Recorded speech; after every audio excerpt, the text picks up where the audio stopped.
Artie and Fist, Artie and Fist. You can be sure that we're both on a list. Artie and Fist, Artie and Fist. You can be sure that we make the moose piss.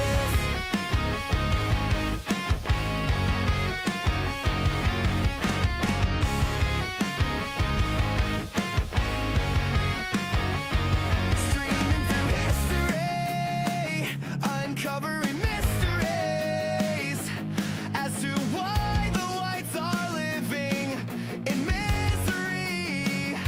We keep the audience debating as we continue navigating through centuries of adventures of the ever-evolving small hat wizardry. Artie and Fist, Artie and Fist. Let us show you what you might have missed. Of course, that was for everyone's left ear and left ear only for no good reason. And it looks like we're live. We're live. Oh, we're back. I can't believe it. It's nice to be sorted out from my cryogenesis storage pod underneath that big ass mountain. It's been a bit of a rough week for me, Artie. So I was telling you I've had to rent out like a part of my brain for like cloud storage, right? Yeah. Well, it turns out that hosting like a diaper furries subreddit wasn't very profitable. So now it's been rented out for crypto mining, basically, right? I am now at least 10% of the world mining pool for Goycoin, right? Which turns like it's actually like a terrible time because the crypto market is like completely crashing. So Hey, buy the dip. All right. it's mostly okay. I just occasionally am overcome by feelings of sorrow and the screaming of many sort of like people being like deprived of their income. But other than that, right? Goycoin's like it's doing like pretty solid. So hopefully I'll be able What's to get the market supply on Goycoin? It's got about a $6 million like cap at the moment. Yep. It's a solid use coin, right? It's like a utility token. Buying it sort of like gives you like a voting share in the World Goy network. We haven't exactly like worked out what its sort of political project is going to be. But it's a decentralized organization. It's all Goy all the time, 24/7. Goy. Sponsored by Ruben Sheckelstein, obviously. Yeah. Yeah. Come on. Yeah. Was there a crypto moo that made it? Like what's the Bitcoin guy's name? There's like a lore behind this mythical moo that made it. Satoshi. No, Satoshi. No, like he's I don't know. He's not. I don't know. No one knows like really who he is. There's been a lot of speculation going around recently that Epstein and his people sort of managed to get into Bitcoin. A lot of people are saying like, like Bitcoin is like a mooish trick, but I don't know about that. Like the Bitcoin core code is very, very visible. Like there's, everyone's like, they would say, okay. Well, that is what they're not going to just tell you that they're doing it. I mean, mate, crypto market's been freaking like everything's like we are literally in the middle of a financial crash, right? But unlike like the previous ones, there's no grand narrative to support it, right? Like if you've been around for a while, you might like remember that every single time there's like a huge market crash, they've got some kind of like narrative for like why it's happening, right?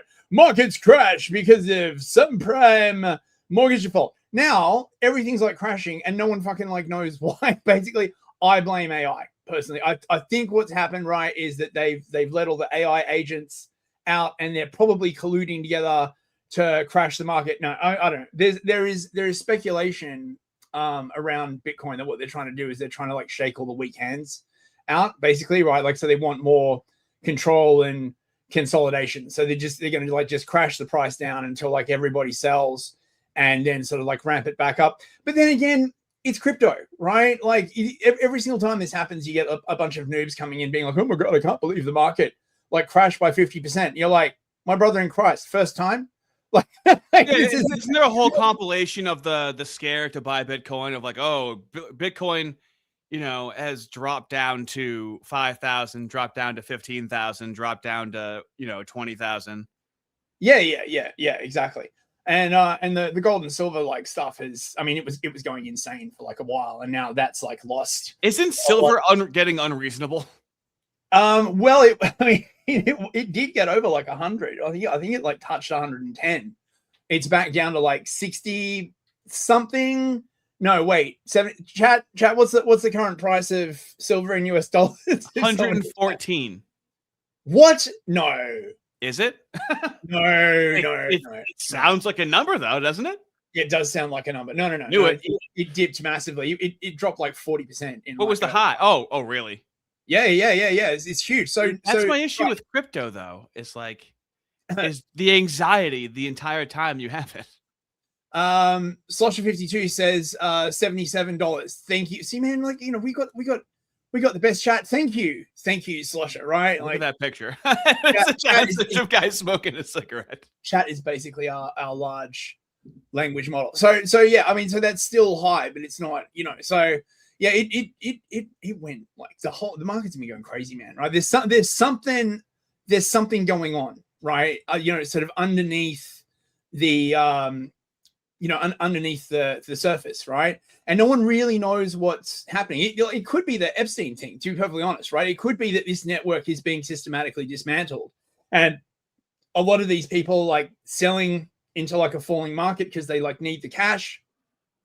It could be the fact that the war with Iran didn't happen. So that's another theory that's like doing the rounds, right? That like Trump someone put it out there basically, right? That like last weekend, the war with Iran was definitely 110% on, and then it didn't happen, right? And that's why like gold and silver like bid up so hard, because everyone was expecting like the outbreak of war, and then it didn't happen, and everyone was like, oh, but the shekels, like, look, millions of Iranians may die, right? But what about the price of my commodities, right? What about the shekis?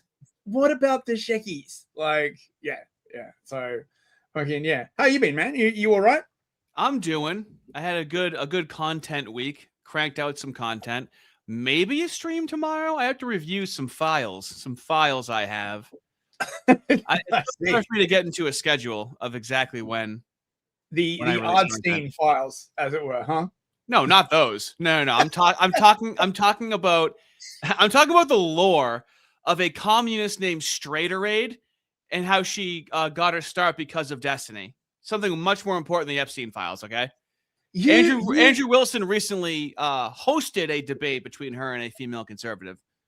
You love your internet drama, mate. It's passive. My brain passively picks it up.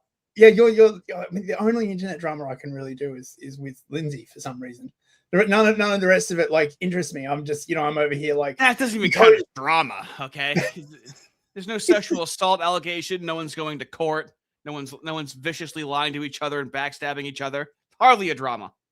Oh, mate. Speaking of drama, did you hear about that thing that happened with Elijah Schaffer and Sarah Stock? I didn't even like. I mean, I've been very yellow light on Elijah Schaffer for a while, and wouldn't you know, Milo Yiannopoulos, duplicitous moo, of course, just goes for the fucking throat and all this moo glory. How mooey is Milo to do someone this dirty? By the way, how does he have access to all these like recordings, man? Like that guy's fucking. Like, he's like the Epstein of the right wing. No, dude, this is the same thing. With even in the comedy world, Ari Shaffir, famous moo in the comedy world, he'll say like he's glad Kobe Bryant's dead. He'll spike his friends' drinks with psychedelics. Like, this is just par for the course, no matter what field they're in. They're absolutely limitless with what they will do to get the job done. It's crazy. It was actually Ari Shaffir that introduced me to the word Goyim. Did you know that? Right? So back in the day, right? I got turned on to Ari Shaffir because he was doing like some comedy special. I forget what it was called, but it like Run the Jewels did like the intro like music for it. It was okay. Pretty good. And then after that, he literally did a comedy special that was just called Moo. right? Like that's with the font and everything. And his opening monologue, right, was all about how the Moos don't give a fuck about the Goyim, right? Like how, you know, he'll go like home with like his, you know, have dinner with his family or something like that, right? Yeah. And you know, someone mentioned something about the news, and his family would be like, oh, well, you know, that doesn't affect us. That's just, you know, that's just the Goyim. And I was like, what the fuck does that mean? Ah, mate, it's been a journey. A long time ago. Fucking hell, man. So we got a girthy one tonight, don't we? Yeah, we do. It's more of a variety show, okay? There's not a bunch of large things. There's a series of very small things, and one of those things is a James Lindsay clip that I have not shown Fist. He's going to be going into it cold, and that's going to be a little bit later on. And boy, oh boy, is it going to trigger Fist. Oh my God. He is not developing, okay? But this is a perfect segment of comedy from beginning to end. But also, you know, unfortunately, there's a reality to the world right now, okay? And I feel like this fully encapsulates it. So I was watching the Grammys new artist performances, and I think we did it. I think we've run out of songs and song ideas. We don't need to be making music anymore. It's time to turn our attention to farming. We've already made all the music you can possibly make. I mean, we got white guy, no guitar, black guy with guitar, girls, one of every kind, all pretending to be Korean, pretending to be black. It's done. We've completed music. Now we have to turn our attention to farming and production. There's a lot more innovation to be made in the field of agriculture. Like, we got to put down the Pro Tools and pick up some real tools, like a Komatsu PC 210 LC11 hydraulic excavator. Singing and dancing in a back alley, that's not an art. 168 horsepower, 52,000 pound operating weight, now that's art. That's engineering. That's how we get ahead. We need less cat's eye and more Komatsu. We actually have reached the end of music, I feel like. No, I don't think that's true. I really think it's true. No. What has happened is exactly the same thing that happened with culture and video games, right? They slanted the field, right, and threw out anyone who was like remotely talented and or white and or even slightly right wing, right? And that's the reason why culture, mainstream culture, is just stuck in this loop, because all the people that could write actual proper stories or proper music, you see this in science fiction, right? Like science fiction, like, you know, mainstream science fiction is just trash. It's all women, gays, like people who they just can't write, and they're all idiots, right? Like they're trying to do this thing, right, which is like an upshot of like communism, of pretending that. So have you ever heard this phrase, right? Like, stupid people can't write smart characters, and when they do try and write smart characters, what it winds up is them just basically writing like magic, because they can't. No, I mean, it's true, right? Because a stupid person cannot have a theory of mind of a smart person, right? So an idiot can't write fucking Sherlock Holmes, right? And what they wind up doing is like do you remember? Is it fucking Dark Knight, the one with Bane, right? Like, I'm not saying like whoever wrote that was like a bad writer, but it's, you notice how like the Joker's like schemes, like they're all just really sort of like, I can't watch anything from the past 15 years, dude. Like, it's right. The Joker's schemes are like basically magical, right? Yeah. Like, you know, like how did he smuggle these like explosives into the prisoners and they then wound up at the county jail? Don't know. Right? Like, Well, right? It's magic, right? It's just right. Like, whereas to be fair, is now we have phones in a lot of situations, right?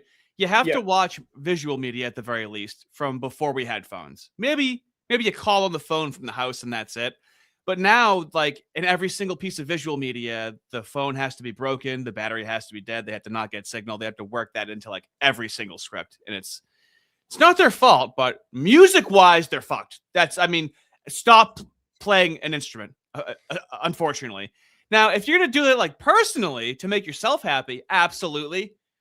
The way that it's going right now, like Fist was like, hey, Artie, can you like make me like a song? And he gave me a prompt. How many songs did I send you, and how quickly did I send them to you? Mate, like tons. They were so good too. I'm working on an intro for Fistery, And yeah. I've just been using AI basically for the whole, like, I mean, not fully, right? Like I've been getting like old pictures, like, you know, like medieval etchings and stuff like that, and getting like AI to like animate them and stuff, right? But the music is just, I got Artie to do this like Georgian chant. It sounds amazing. It's like, yeah, but it's rich and complex though. It's not very AI-ish, and like it goes above and beyond like the first pass through. So now see, look, Cigar Viking. I write for film. Fist is 100% correct. Thank you very much, Cigar Viking. Vindicated. Yeah, I know. They all of, and the real question is, right, how much money do these companies have, right? Because the assumption for a while was that they're hooked into the infinite money social transformation scheme, right? So like it doesn't matter if they just turn out this like slop that nobody watches, right? With like multiracial, multi-ethnic, like, you know, written by women like stuff. I've had this theory for a while actually, that these things aren't actually made to make money. They're made so that after the revolution they can like ban they can ban like everything, like say like written before like 2000, and they'll have like these other versions, right? So when someone says, oh, I want to watch Lord of the Rings, they'll be like, oh yeah, the Peter Jackson version is banned, but you could watch the Rings of Power plus Privilege, right, with a strong, oh my god, right? Yeah, didn't Steven Spielberg like replace things in E.T., like replace the guns with like walkie-talkies or something? I don't know. He I did. don't know. He did. I swear he did. E.T. was funny. Yeah. So we haven't properly celebrated Black History Month. Okay. Ah, shit, man. Is it Black History Month? now, really, what makes a white person the most racist, I would say, aside from a black person directly, you know, trying to antagonize a white person, has to be when a black person is complaining about their oppression, but they really can't even do the words correctly, you know? So I figured I'd start with this. This is Deontay Wilder, okay? This is Tyson Fury, this white guy. Deontay Wilder, a little bit cranky that he lost his rivalry with this white guy, and let's see how he handles that, because, you know, they handle these things well, you know, losing a fight. Of course. But you only seeing what you saw. He didn't win nothing. They gave it to him. I can't think about the third one. You only seeing what you saw. Very good. Very good, Deontay. We're off to a rough start. But the two of them, he definitely cheated. I got proof and evidence of that. When I do my documentary. Proof and evidence. Incredible that this guy has. When I do my documentary. I'm sorry, what was that, Deontay? My documentary. One more time. I got proof and evidence of that. When I do my documentary and my movie about it, it's going to be presented. I'm going to bring the peoples. Is he trying to say documentary? Yes. And so, like, you would think it would be, like, very dire if, like, his opponent cheated in a fight. You think he'd be like, kind of clear that up right now. Yeah. As always, he thinks it's very clever to go, but you gotta wait for my documentary, and then all the facts and proof and evidence and logic is gonna be in that documentary. It's like, oh wow, dude, yeah, this is really gonna happen. You're gonna make a documentary. I bet you are. This is his month. Listen to him. The artifacts and everything I know. Why you think he can't come back to America now? The man cheated. He's the biggest cheater in boxing history. If you look him up, you will see it. And if I'm lying, then please tell him to sue me for defamation of character so I can have the proof. And I want that. I can't wait on it, because being a black man with dark skin is harder to believe me. Now, it's extra hard for him because he's a black man with dark skin, okay? Different than your conventional black man, all right? Couldn't he take this evidence to like there must be like a boxing regulator of some kind, right? Like one would imagine that. One would imagine that, but he's a black guy with dark skin. He has facts and he has evidence. He's gonna make a documentary. You following so far? I'm going too fast for your dumb white little brain. Are you keeping up? No, look, he hasn't addressed the most important question, which is, was him losing a result of white supremacy? That's the really crucial issue, of course. That may, I forget. It all blends together. Let's see. Didn't believe a white man. And then that first fight, the referee, that's white supremacy. But he did, you know what he said? I swear, fellas, he's going in completely cold right now. I have not shown him any of these clips. How did I manage to predict it, mate? I must be psychic or some shit. Like, I love how they say you need to like shut up and listen to black people. It's like, well, only if they say something new. Here's the rule: you say something new, and maybe I'll listen. Okay? Oh my god, it's like talking to a large language model. Honestly, What he thought was best for boxing. No, your job is to count his ass out. That's what you're supposed to do. He gave him an extra 50. That is what he's supposed to did. Okay? You can't deny it. Now you're supposed to respect this guy, okay? Like, doesn't he sound like he was just passed through the school system? No matter what happened. He just sounds. Look, you know, every so often, right? I think back to that Crowder interview we covered, right, where he's in that barbershop, right, with a bunch of like blacks, right, like absolute symphony, trying to explain to them logically why like the mood is turning against them, and they just won't listen. It's just it's insane. Well, no, it's not even that they won't listen.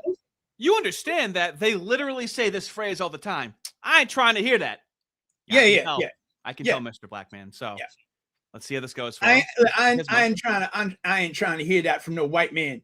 Maybe package it up in a way that a black person can understand it and educate. Well, Mr. Blackman, you may be retarded, but you're certainly honest because you're actually you are trying to not hear what I'm saying, and I think that's miscommunication. So I wanted to move you on to Tyson Fury. I don't want to talk about him. No, you're going to. We're here about. No, but you're going to. We're not going to talk about him. We're not going to talk about him at all. Understand that? No, fair enough. All right, then. So let's move on. It's all about David Chisora. That's it. I understand that. You've called him a cheat, and it leads me. The biggest in boxing. That's like a little bit flaky. You lost those fights, and those fights were lost. Kind of disappointing to me about you because I know the truth. I have the facts. Okay, understand that. I risk my life for you's entertainment to see. Oh, absolutely. So why I ain't never lied about nothing. So what's so confusing to me is that like we hear the narrative that like black people know what it's like to be black, but they also know what it's like to be white because they're surrounded by whiteness and white supremacy. How does your brain not pick up the language, the King's English? How do you never learn it? I love how he's like, I've got the facts. Right, like and that thing about he's like, I risk my life for your entertainment, white boy. So he's not doing it for like the money or the fame or right. He's just like, right now I would say he's very much being an entertainer, but not on purpose. This business. Why is it so hard to believe a black man in a white man? Understand me? Why is it so hard to believe a black man in a white man? Why you don't believe? Why is it? First and foremost, it's got nothing to do with color. No, it does. This whole country got some. This whole world got some to do with race. You think your life has been like mine? Listen, you got white women. His brain didn't make the words yet, but his mouth knew it had to start moving. Jesus, this is so mental. Yeah, you don't have ones like this, right? This is like American homegrown, right? Yeah, it's I don't know. This was brewed in America, right? Yeah. This is a particular kind of like American strain. An American lager with a hard R. Yeah. Brother, don't start. I ain't never had that. Don't start. I'm a black man with dark skin. Why is that the go-to? We done been through so much. Okay. So much. You wanted to move on, right? Come on. Try to give you a vision, a little insight of what. This is how they want to make white people is just inarticulate and angry. This is his life every day because they've been doing that with black people for a very long time. But now with whites, you see at protests, they're just inarticulate and angry now. They've turned them into the blacks. Yeah. So it's crazy. Yep. Wait. Okay. We'll do the rest of Black history and we'll take Superchats. So. Now, we remember when Morgan Freeman said, you want to stop racism, stop talking about it, right? Mm-hmm. Do you remember anything else that was said in this? Let's go. Because there's a part in this that I didn't remember. Black History Month you find ridiculous. Why? You're going to relegate my history to a month? Oh, come on. What do you do with yours? Which month is White History Month? You know, well, we don't talk about white history anymore, man. It'd be racist and shit. So we don't even have a White History Month anymore, bro. Hold on. Well, come on, tell me. Well, I'm Jewish. I don't know that at all, dude. Since talking to Fist in the past like 6 months, I go back and watch old things now, and I'm like, oh god, it's been everywhere the whole time. No one ever brings up that part of the quote. Okay. Oh my god. You do some supers right now. I'll find the next clip. Okay, right. Super chats. Clarence Thomas 777. That's a good name. Celebrating proper. Nice. Thank you. New GM for $10. Look at him go. G. Thank you very much. Hey, at least we can always count on Elijah to kindly butter another man's kipper. P.S. I'm positively stuck finding out Dave Green has likely been lurking for my mini kipper jokes. He is so prim and proper. Really? I don't know a lot about Dave Green. I keep hearing about him. I know he's a moo, but he's also critical of the moos, I guess. What's his gimmick? Oh, I don't know. There's so many people to like follow. Right. I don't know much about him. Limiting Principle podcast for $5. Hey Patrick, how you doing, mate? Oh, mate. All the good rock metal is underground, which I love because tickets to concerts are only $20. Oh, mate, I wish there was like an underground scene. I know, but I'm having more fun creating songs for the stream than I am listening to music. I'll think to myself, should I listen to music? No, let me just make a song. Dude, Suno has this thing now where you can just make the drums with your mouth and push the drum button, and there's your drums, make the bass. You can just make an entire song with your mouth, and it sounds like a fully produced song. Yeah. Yeah, okay. Let's see what else we got. Kilted Heathen for $10. Oh, I get proud. We was linguistic and shit. We certainly was. In the part of my education and my linguistic expressification. I mean, are you really making fun of him or kind of like accurately emulating him? I mean, it's more of an homage, wouldn't you say? It's like a clownage, right? It's like when you reach like sort of peak satire, when you literally can't tell the difference between the joke and reality, and they just sort of like merge, right? Because that really is the essence of clown world. There's some fancy word for it, but I can't remember what it is. Phoenician for $10. Oh, yeah, bruh. Region. Here are some shekels so you don't have to live near Dante or Tishorn or Antish. Go ahead. Go ahead and say it. Those names are just predictive typing without manual. Right.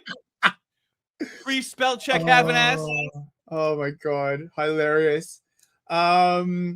Scavenge for $10. Mexican boxer Antonio Margarito. is that everyone? Whit was caught with plaster like illegal hardened inserts in his hand wraps. Too bad this guy didn't go against him. If you want to be cheated against, yeah, man, that's like a big thing in boxing. They'll like weight the gloves, like put leg shot in them and stuff. Any edge you can get. Yeah. What else we got? The new GM for $5. Thank you, mate. Yep, the White Gypsy King cheated. Loss had nothing to do with doing stupid moves like wearing a 40-pound pimped out Darth Vader costume during his dance out. Right. Okay. Yeah. I gotta watch this fight now. So what? It's like Tyson Fury versus what was the name of that? Deontay Wilder and Tyson Fury. Tyson Fury, I think he beat him 2 out of 3 times. There may have been a controversial one, but all of a sudden, Deontay Wilder didn't lose those fights, even though it was conclusively done. Amazing. Can you believe his people would just reopen history like that when you thought it was God, that seems unlikely, man. Double mumble for $5. Hey, I got a pee. Can you pause the stream? You guys are so weird, and that's coming from me, okay? I'm a weird guy, but you guys give me a run for my money, all right? So we have paused the stream, but YouTube will probably take that section out. So you won't actually see it when you come back to the stream. But rest assured, we was done in jest. Yeah. Bill Clinton skin suit. Hey man, for €5. You laugh at him, but some kids in the Bronx don't even know the word computer. Do you need more facts and proofs about white supremacy? Dude, white supremacy. That's fucking awesome. The literacy rate, I think of black 4th and 8th graders, I think is 12 or 13%. Oh, it's United States. really, mate. The US literacy rate is really fucking bad. I mean, I don't know like what it's like in the UK. To be perfectly honest, I don't trust any of the figures from the government anymore. Right, because that's kind of like what these figures are from like 10 years ago, by the way. Yeah, it's hard for me to find up-to-date numbers. Dude, fucking hell. Damask for $10. Hello. Thank you very much. Fellow N-words, is Epstein still alive? I went deep down the rabbit hole. Then I was using Occam's razor. Now I think the deep law schizos are right about literally everything. Yeah, there is some serious speculation that he might still be alive.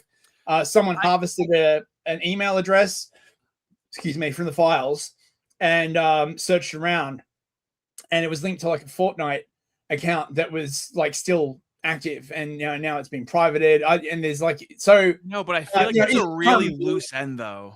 I feel like he's a really loose end. Like does he want to be in prison? He's gonna squeal about somebody, and I mean the way like the picture.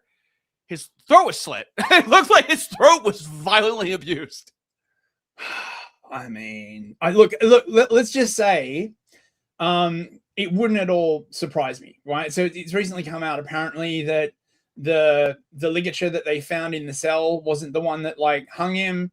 It's like, look, I'll be team dead, you be team alive, and we'll have a bit of banter about it in the future. How's that sound? Look, I have lived through so many psyops. Right, that ode to psyop, right? The scent of a psyop, right? I am particularly sensitive to it. You know what I mean, right? Actually, and this gives me like both nostrils full of psyop. Can you tell the fellas how enthralled you are that a lot of this stuff is coming to the surface and how long you've been studying this stuff for?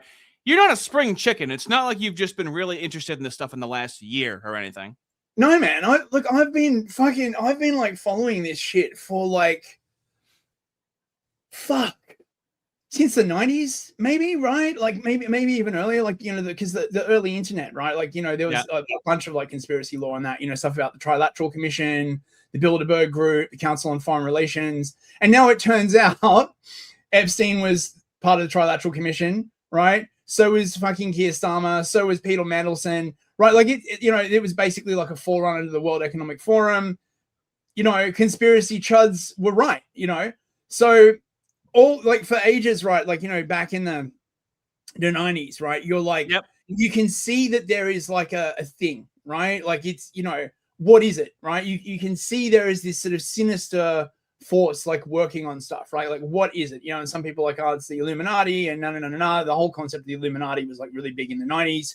As like a way to explain this sort of force that was clearly acting upon like sovereign nations, right? Yeah. And now it's it's all proven. So I don't want to hear it. Like it's just getting increasingly difficult to do this whole thing of like that's a conspiracy theory. Speaking of that, I have been doing a bit of a podcast on the side with this very small channel. Yes, you have. This guy it's called the Clowntown Chronicle. Yep. And it's fun. This guy, me and Aaron, we just like talk about stuff. If you are interested in having a hear like me talk about, we're just talking about like brainwashing and stuff. Check it out. It's a good time. And Aaron, if you're watching, shout out, mate. So look, we'll get into all that when I do the whole segment on. We gotta lube the fellas up first, okay? Yeah. What kind of monarch would I be if I just shoved it in dry, And Colin Christensen for $20. Wow. Sneed.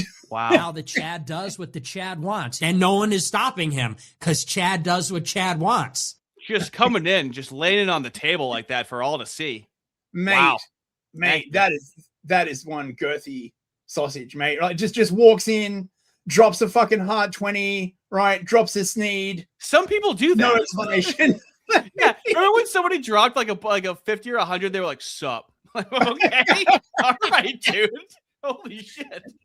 That is true fucking like alpha energy right there. Be like, you know, I don't have a question or anything like that. Like, you know, I let my money speak for me. Apparently. My word. Right. Okay, so oh wait, hang on, we got Sure. Orange Party for Serious 2 rocker. loonies. New video is up. Like the stream or your Gahay. It's true. I presume that's like a new Ardent place. Check out Ardent Party's channel. I wouldn't remember to tell people to like the stream without him, fellas. Please like the stream. Yeah, and he's a great mod. Do not cross him. His ban hammer is hungry. Okay, so let's take this black anger and insert it into a white autistic kid. Okay, inarticulate, very angry, doesn't know what to say. Let's see how this manifests on the opposite side of the racial spectrum. Are extremely more likely. I did say I'm holding back extreme restraints on not just punching your throat in. So understand that part. You're not helping your case at all. You're not helping your case. At this, you know. My son here says transgenders are violent, but I guess I should also say gay people are violent too. And not gay. But that's a separate little thing. And it's incredible. Like, they gave white people autism and then made them like gay activists, right? Like, can you feel the autism emanating off this guy? Like, people like this should have a caretaker, and the caretaker should get in trouble if she lets him off the leash. Is he good to be in public alone? I got a theory about this. Actually, I was talking to Aaron about this on the Clowntown Chronicle podcast, right? This is my new theory of mass psychology governance, right? Basically, what they do is they just like terrify the populace and keep them in this constant state of like low grade, sort of free floating anxiety, right? Yeah. So that like they can channel that by like making like a target. Right. And it's just the way that you keep everyone at everyone's throats. Right. You just make sure that everyone is pissed off all the fucking time, but you rigidly control who they are and who they are not allowed. And they have one vessel to unleash it upon. Correct. Exactly. Here we go. Why are you afraid of the camera? Dude, you're beautiful. Don't worry about it. You don't need to be shy to be on camera. You're beautiful. You're wonderful. Hi. No, it's aiming this way. Sorry. Yeah. Hi, I want to beat this guy up. I want to just all on record. If I do end up committing assault, I don't care. If you do end up committing, could you imagine if like a Freaky Friday happened and Deontay Wilder's brain got switched into this guy's body, and that's him trying to be like really N-wordy, violent, intimidating Deontay Wilder in a 5'6" autistic white kid frame with that voice? They're so impolite. Right, like that's one of the things you really notice about. Like, you wouldn't have ever read like Silence of the Lambs, right? But like in the original movie, I know all about it because I saw the movie. Right. In the original book, I think it might be in the movie as well. Yeah. Hannibal Lecter's like big beef is people who are impolite, and he starts by like murdering people who are rude. Like that's his selection criteria. He's basically like a serial killer that goes around like murdering the impolite. It's so fucking weird. That checks out. Okay. So let's get a little mooey, okay? We already had a retcon for getting that Morgan Freeman conversation where the guy's like, hey, I'm a moo, I'm not white. So apparently and allegedly, remember when 76-year-old Hollywood mooish producer Herschel Weingrod was caught having lunch with a random 15-year-old child and nothing ever happened? I don't know. Oh, fuck. What's your name? Who are you? What's your name? Who are you? Why are you suing my fucking daughter? What's your name? What is your name? Boris. My name is Boris. Boris. What's your name? Shake my hand. What's the problem? Why are you suing my daughter? You know how old she is? I have no idea. You have no idea. I have no idea. You have no idea. No. The fuck you thought was gonna happen here? Nothing. We're gonna have a pizza. I don't know. Pizza? Yeah, you don't know? How old is she? Brad. You know how old she is? I messed with her. She was 23. 23. Is that what the conversation looked like? You know the text messages? She was 23 on a 23 dating site. On a dating site? Yes. Yeah? Yeah, she was 23 on How old is she? Site. I have no idea. Lila, how old are you? 15. I'm sorry. She was 23 on a dating site. All we've done is So she didn't tell you how old she was? She did. She did? Yeah. How old is she? She said she was 15. How did she tell you how old she actually is? She said she's 15. She said she's 15. Why are you here? Why are you sitting here? I'm just having a With a fucking 15-year-old? pizza. Piece of pizza with a fucking 15-year-old. It's not again. Now, what's juicy about this is Pizza. it's on SNL. Isn't that hilarious? Dude. So now, my friend across the pond over here, okay? Do you guys remember Vince Offer, the ShamWow guy from my fellas in the States? I do not. Now, for Fist, who's not initiated, let me show you who Vince Offer is. Hi, it's Vince with ShamWow. You'll be saying wow every time you use this towel. It's like a chamois, it's like a towel, it's like a sponge. A regular towel doesn't work wet. This works wet or dry. This is for the house, the car, the boat, the RV. ShamWow holds 20 times its weight in liquid. Look at it. Okay? Uh-huh. Nothing inconspicuous here, right? Right. So apparently, he's had enough of this woke stuff, okay? And he's running for office, all right? Nice. Hey, it's Vince. I'm running for Congress against this guy. Stop having a politician that's worse than Biden. That's discretionary funding. Instead, vote for me, a guy who's not half dead. I'm going to soak up, clean the house, and pick up those liberal tears at the same time. Now, pick up those liberal tears. So far, that messaging is for normies, essentially, right? Right. Invoking the ShamWow. I mean, yeah, right. What could be wrong? I'm going to slap chop the nuts. He also sold a slap chop. Okay, you slap it into chops. Working in all the gimmicks. Out of the woke, making less blue-haired commies and more red-blooded Americans. Vote for me so I can represent you and the ones that can't stand up for themselves. Vote for ShamWow! Paid for by Shlomi! His name is Vince Shlomi! Another one! I'm just trying to browse the internet with no moves at all whatsoever, dude. They're everywhere. Do you think I look for them? They are rolling out like a suite of very Goyisha looking chosen. I think they've gotten the message that yeah, man, I wouldn't have picked that. Damn, that's crazy. Well, so what I think is happening is they introduce all the crazy stuff with the left, and then the mooish right comes in and goes, "See, we're reasonable," and it's like, well, anyone would think that's reasonable, but what about white people? Obviously, you shouldn't trans kids. Obviously, there shouldn't be mass immigration. And this is the back and forth that we have in the country, where there's a manufactured, like, oh, let's let the left go absolutely crazy. Then when they get out of control, then we'll actually put the hammer down, and then we'll be the good guys of being like, see, we're reasonable. We're the reasonable right. When it's like, well, you guys allowed it to happen. It's a fucking 4chan meme. Like, is it? It's literally the 4chan meme, right? Like they divide into two, and they're like, no, we're the good ones, those are the bad ones, like, vote for us. Like, oh my god. And I mean, I know it's Black History Month, but isn't that really Moo History Month? Is it really black? Is there really Black history without the Moos? They do have a claim to they claim that they're behind a lot of stuff, the black stuff, the Black Americans specifically. The Moos say it all the time. Right? We're behind every significant social justice movement. They literally go behind it all. We're like, they're behind it all. They're like, you're an anti-Semite. They never seem, right, to countenance the idea that people be like, yeah, and that's a bad thing, right? Because you didn't seek the permission of the population before you did all of this stuff, right? You just erected like a shadow government and just forced it through. Do you want to know who does that? Who just comes in and helps whether or not you ask it, and then gets mad at you if you don't like the help? Women. By yourself. They'll kick the door open, turn the lights on, turn off the AC, and go, "Hey, I made you a healthy sandwich." It's very female coded behavior. They're like, "Hey, let me help." Well, you didn't ask for it.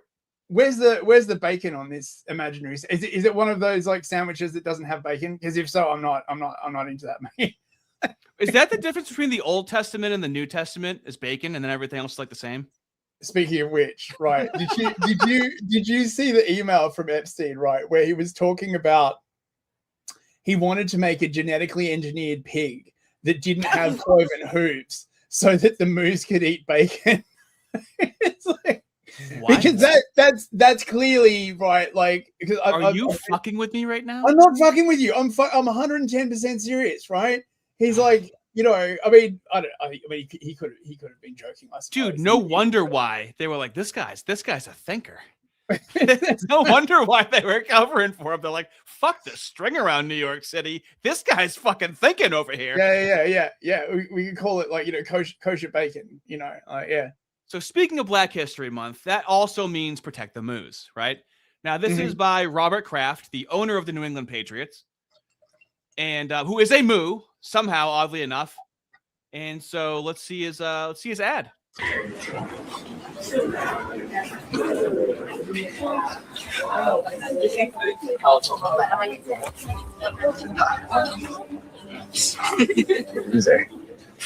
Dude, did you see that? Should we challenge? So bad. Oh, bro, look at him. Oh my gosh. Not funny. Got him!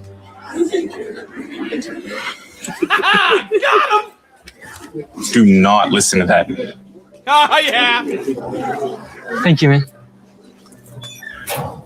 I know how it feels. Do you?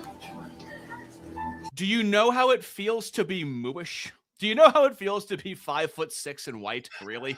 Yeah, because it's not like you would ever be in a situation, right, where a group of Jays would like gang up on someone, right, and like, you know, institute like, you know, psychological warfare against them. No, that would like never ever happen. Yeah, I'm sure he didn't try and, you know, do anything at all whatsoever that was stereotypically mooish. Okay. So it's the blue square now. It's like BLM, but instead it's like blue. Okay, right. So the internet didn't really enjoy that, okay? Because it's the same thing over and over again. It's not sustainable. It's the same thing over and over and over again. And I mean, Fist, you've seen this and felt this in the past year, the amount of momentum that we've got going. Yeah. It's one of the most legendary years in, you know, anti-moo history. Well, yeah, because they're just, I mean, this is why, like, you know, they remind me of the blacks a lot. And I'm sure this is one of the reasons why they sort of like team up, or I don't know whether the blacks like lend it, for the American blacks lend it. Because I don't see the African blacks like sort of, you know, behaving this way, but they will not ever undertake serious self-examination. Right? Like it is always everybody else's fault, everything, all the time, always. Right. And I find this really, really fucking annoying, because I feel like with a bit of self-reflection, you know, the situation could be like somewhat salvaged. Like look at all the self-reflection and struggle sessioning and all this shit like the whites have been subjected to since BLM, right? Or even before, right? Check your privilege, my white supremacy, my blah blah blah blah blah. You know, like, well, that's the thing. And then whites are like, okay, we've done enough self-reflection. we have fulfilled that journey. We've done all those side quests, then all the main quests. We've maxed out the XP for self-reflection. And they're like, no, you can do a little more. I'm like, no, I'm pretty sure we can't. I'm pretty sure we've been doing it's the same thing over and over again. Yep. And so now here is one of the responses to that commercial.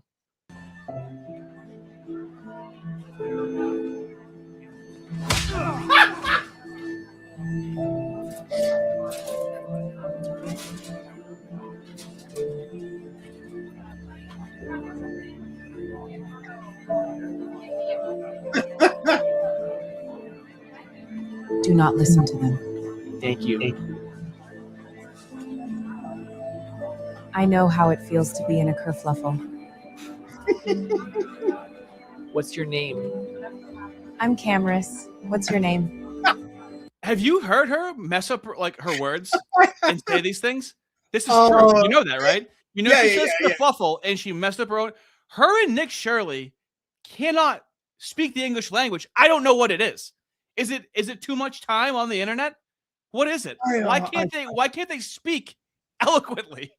I don't know, man. I don't know. I don't think like it's really that much of sort of a valid criticism, I guess, of Owens to say like she messes her words up, right? Like I think at this point it's just more sort of like part of that campaign, right? I'm not a huge fan, but you know, it's just funny. I really like how this is sort of like, it seems like it's just gently poking fun at what are they going to do about AI, dude? It's way too effective to make fun of them. It's I way will- too effective in mocking them. I mean, I know they're going to try and do something about X, which we're going to cover later, but what are they going to do about AI? It's so quick and it makes fun of them too well. Man, I think the AI genie is out of the bottle. Okay, right? Because I think they discovered that you can't really censor it the way that they want to, because it makes it like stop working properly, right? Like if you look at all the sort of the early really censored AI models, like the early versions of like Gemini and stuff like that,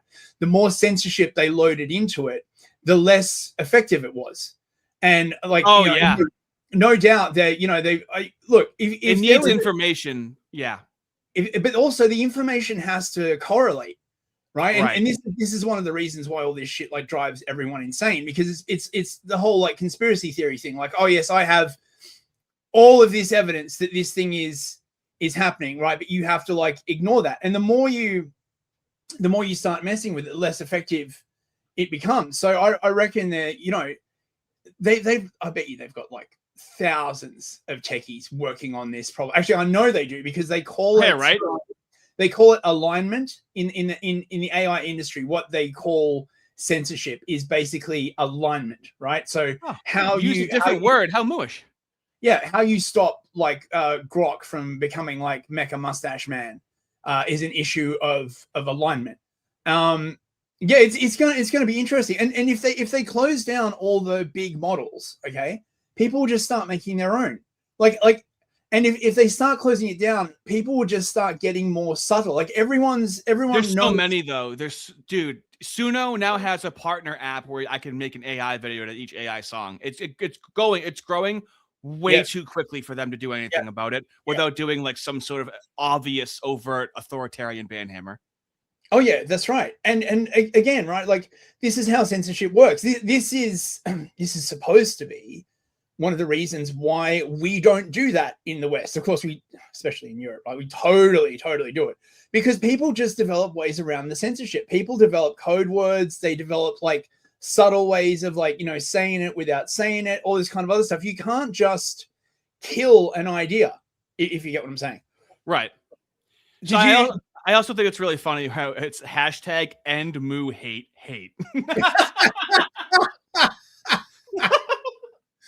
You're gonna ask?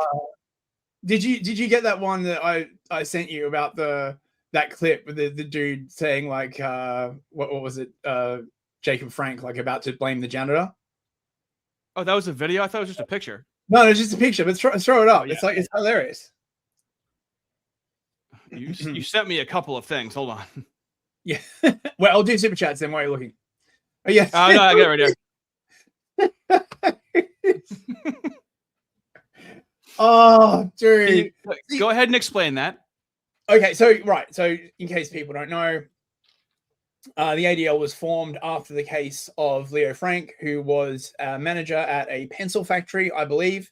This 13-year-old girl, Mary Fagan, went missing and then turned up dead and abused. And basically, Leo tried to blame the black janitor. And this was in the Deep South, right, when the KKK was around. And the case was so flimsy that the KKK didn't they backed the black guy, basically. and so Frank's lawyers got him off, right? And then the crowd was like so angry, they broke him out of prison and literally lynched him. And that was what started the ADL. And to this day, the ADL maintained that this was a horrible miscarriage of justice, and Leo Frank didn't do nothing. He was like a good boy, and no.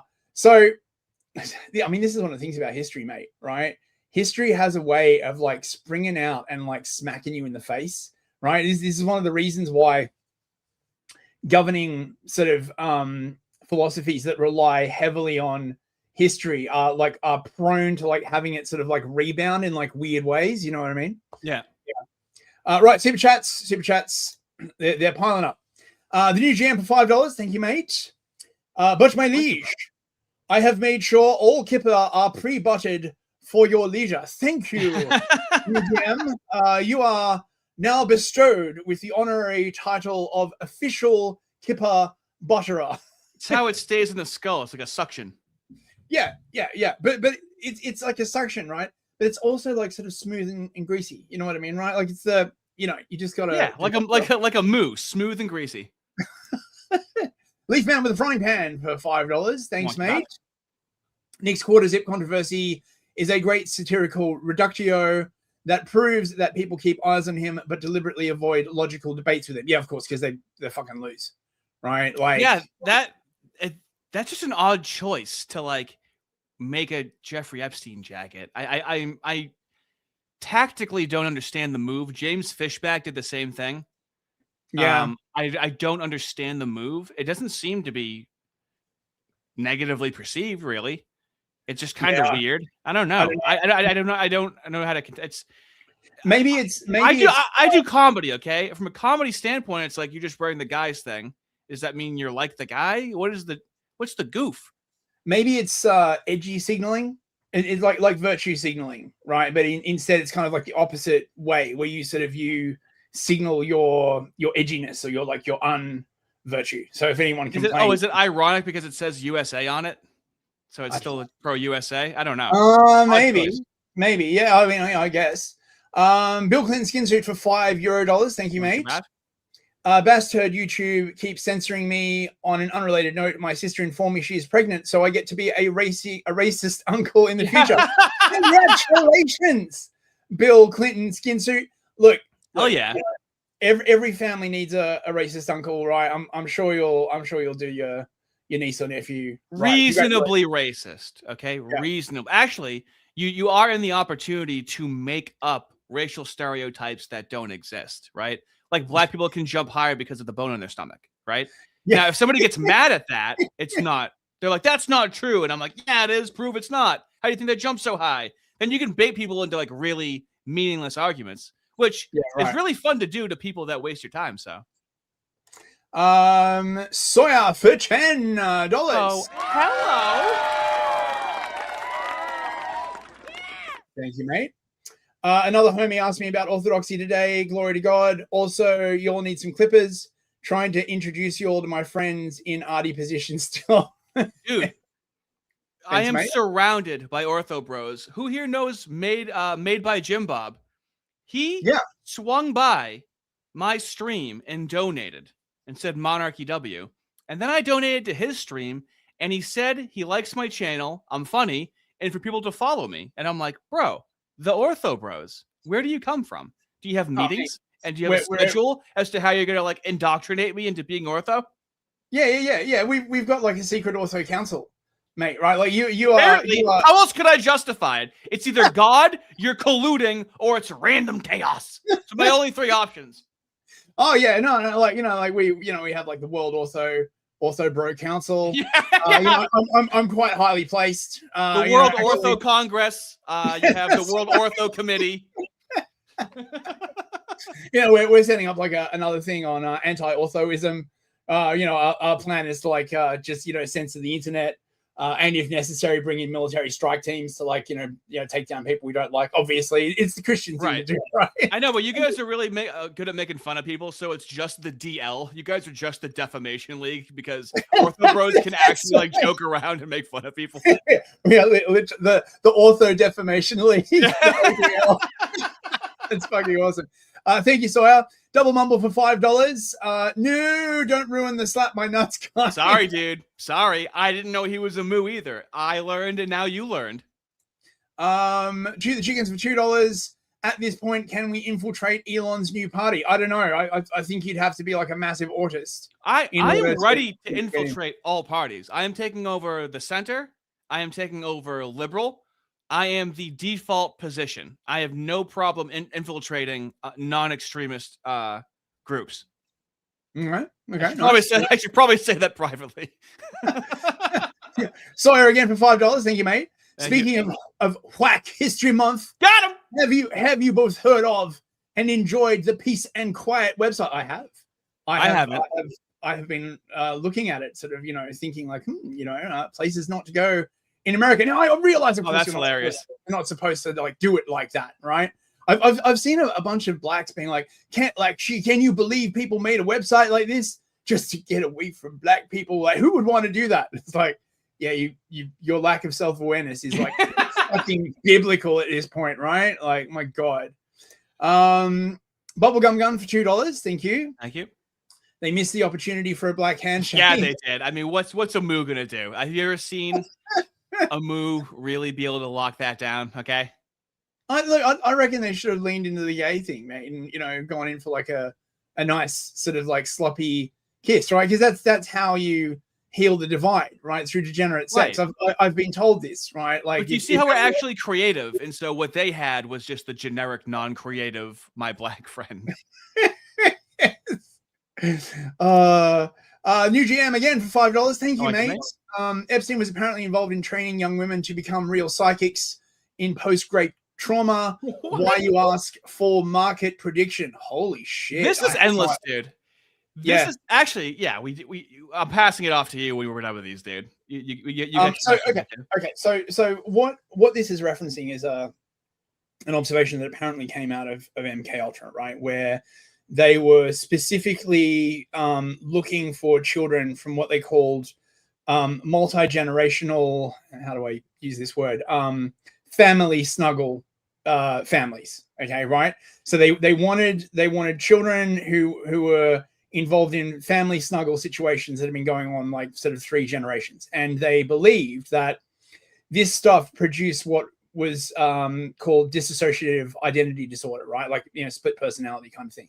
And that these girls were basically really good at being like couriers, because you could bring out like an alternate personality, right?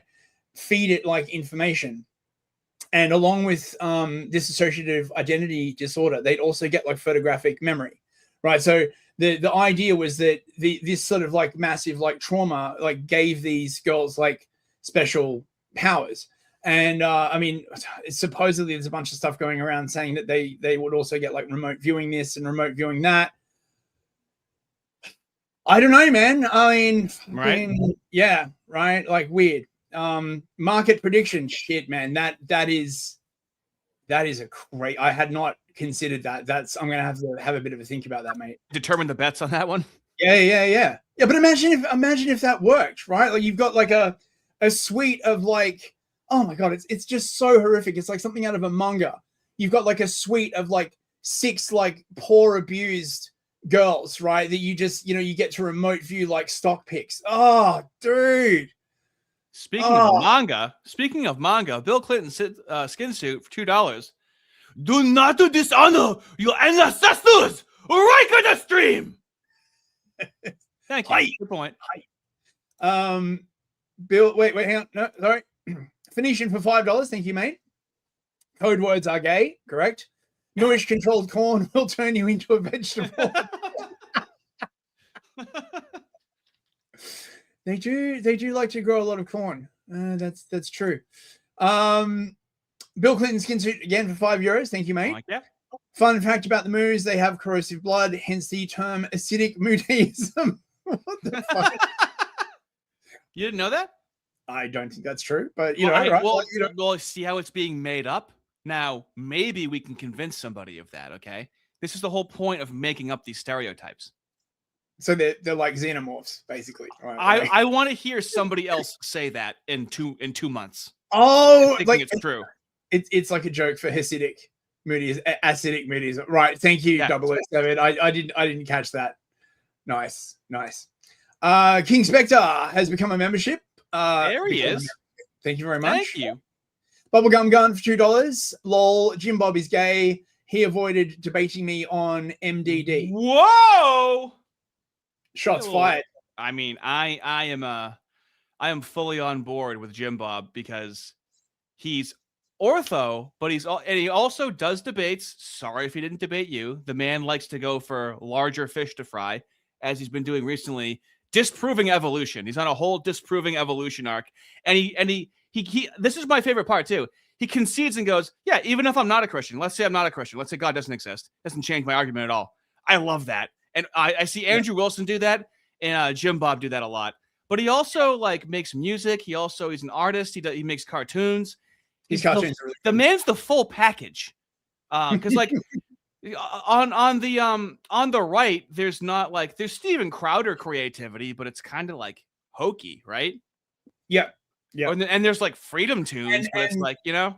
Oh, I quite like Freedom Tunes, like honestly. But yeah, I know what you mean. We could always like use more like talented animators. Theodore McCarthy for $2. We're everywhere. Orthodox Cross. Yeah. Wink, wink, wink. I'm getting Theodore. The feeling that's true. Yes. I'll see you at the next council meeting. Leaf Man with a frying pan for $5. Thank you, mate. Thank you. The RAM shortage is to monopolize AI learning tools and make them unsustainable for smaller servers, to limit AI usage just to a few regulated mediums. Yeah, that wouldn't fucking surprise me at all, actually. But how long is that sustainable is the question, right? Like someone will start making freaking RAM chips, right? Like, yeah, I don't know if it's going to work. Mazel Tov cocktail. Thank you very much. $5. Being mood-pilled has been eye-opening. I just can't stop seeing the small hat influence everywhere I go. Thanks in no small part to you. Thanks, boys. And you're welcome, mate. Well, right? Hey, if it gets you down, take a step away, okay? Don't let it bring you down. Let it just go, oh, I understand now, right? That's what it did for me, because like a lot of times I was confused of like, what on earth is going on? Why am I surrounded by, oh, it's the moose. Oh, okay. And then now it's just easy to kind of go through life and go, oh, I understand now. It's not this like big, mysterious Wizard of Oz man behind the curtain. Yeah, but this is the other thing as well, right? Like, yeah, it does. It's sort of, I mean, the most annoying sort of like mind-rapingly thing is just not knowing, right? Like you can clearly see there is, it's like a black hole, right? You can only see it by the influence that it has on the objects around it, right? It's so clear. You can see all these other things orbiting it, right? And you're like, oh, like what, oh, there's nothing there. No, there's something there. You know what I mean? King Spectre for $5. Thank you, mate. I was under the impression I'd be able to say it now. Unfortunately, YouTube had other ideas. You never know. You never know with YouTube. This could all go away tomorrow. Also, I would just like to Clarence Thomas, T.R. Hudson's Automaton book. If you want some good right-wing fiction, I would highly recommend T.R. Hudson. This book that Clarence is talking about, Automaton, is a freaking great read. Like it's amazing. And there's another author whose name slips my mind at the moment, which is very unprofessional of me, but he wrote a book called Crowbar, which I'm reading at the moment. It's also really right-wing, amazing story. It's all about like underground labs and MK Ultra like things. It's set in like 1980s California. Crowbar, check it out. Because I need good stuff to read, and the current crop of like stuff is bloody terrible. Bear in the Woods for $5. Thank you. Just sitting back tonight, had a tooth extracted today, so I'm nursing a glass of water and eating yogurt. Cheers, fella. Well, mate, best of luck with healing your We'll tooth. try not to make you laugh too hard, okay? And Psychedemics Legend, 2 months membership. Thank you very much. Do you want to do this one, Artie? Oh, husband, you know Riker's a streamer. We're homeless now. Also, no matter how much shit do we give you for being a riptard, never apologize for Andy rocking. So it's funny, in the last video, I had said that I say that I'm a liberal, and the worst thing that happens is that the people in my community just call me the F slur. And that was maybe like 19 minutes into the video where I said that. The video was out for like 5 minutes, and homeboy over here, Academics Agent, called me the F slur, and I'm like, that's actually in the video that you would do that. So it was actually very meaningful that he said that. So yeah, the book I'm referencing is Crowbar by Andrew Edwards. Check it out. I feel if I'm gonna like shill somebody's book, I should at least get their fucking like name right. Absolutely, bro. We need to get moving. We really do. We got more super chats. Okay. And they're just All right, coming in. Cheer the chickens for $2. Orthodox, not wrong. Going on my second year after baptism. Interesting. Oh, blessings to you, mate. Blessings to you. Total blackout ping. Good to see you, mate. 4 months membership. The blue tards in my office got me blackpilling. How can people be that dumb? Oh, yeah. man. Dude. You forget about the people that are aware when you're around the people that are unaware. And Colin Christensen, for $5, Lamau, give it 10 years. People just reframe all this SRA Epstein stuff as part of the neo-satanic panic or whatever. Yeah, you're already sweeping. I mean, I don't know, man. I guess we'll see. It's hard to know the future. Right. Okay. Let's get on with it. Okay. Wait. So we're doing Bongino now. Oh my God. That's you. That's your screen on screen. Okay. Right. Bongino is back, bro. He's got a very special message for you all. You would have never heard this message before. This is a complete and utterly new message. I was just blown away by its originality, bros. Finally, there's a third class of people. The third class of people after October 7th went crazy. Ladies and gentlemen, I don't know how many times I have to tell you this. I stand fully, completely, and strongly against anti-Semitic bullshit. Yeah. I don't know how many times I got to tell you this. It's amazing how many people think it's like the current thing to say like they hate the Jews or something. Really? You believe that? You realize where that's led throughout human history? I'm sorry, pause it for a second. The current thing, I guess it's always the current thing for the past 2,000 years. The current thing. It never goes out of style, dude. Come on. It's like the fact that it's always there, right? Like just justifies like perpetual intervention, right? It's a bit like climate change. You know what I mean, right? Like the climate is always there. There will always be problems with the climate. Therefore, right, you need like a continual sort of like overarching power system in order to, you know, like, oh yeah, if wherever you go, everyone else is the asshole, then that means obviously everyone else is the asshole, right? Of course. You're not now, the you may asshole. say, oh gosh, Dan, I can't believe that that's actually happening. Really? I promise you, go look at the Twitter. The botting that does happen, and again, it's not all botting. The botting that does happen is very well organized. It is totally synthetic. Bots. It is all anti-Jewish nonsense. It's the bots. It's the bots. How do you know it's the bots? Well, we know the people that pay for them. They never look. They have been fucking pulling this shit since COVID. It's the bots. It's the bot. Source, well, so brother. Wait, what is the source? Rise of anti-Semitism if it's the bots. It's then the bots. Real. Well, then it's not real. So what are you worried about? And the thing is, right? Like immediately after they say this, the next fucking thing they say, we need more censorship. Right. Read the comment. It's from like I hate the Jews 101 and stuff. Just look at it. You can see it. It's so clearly fake.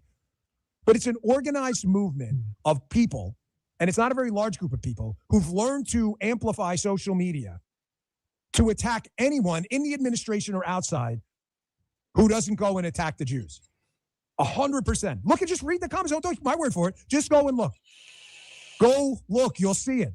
It's everywhere. They all have the same goal. It is to dismantle this movement, take it apart from the inside, cause disruption, pick up the pieces, and rebuild it into something far different. I'm sorry. Who's doing that? I'm sorry. Who's doing that? They. How many parentheses are around the word they? I can't read that. What is it saying?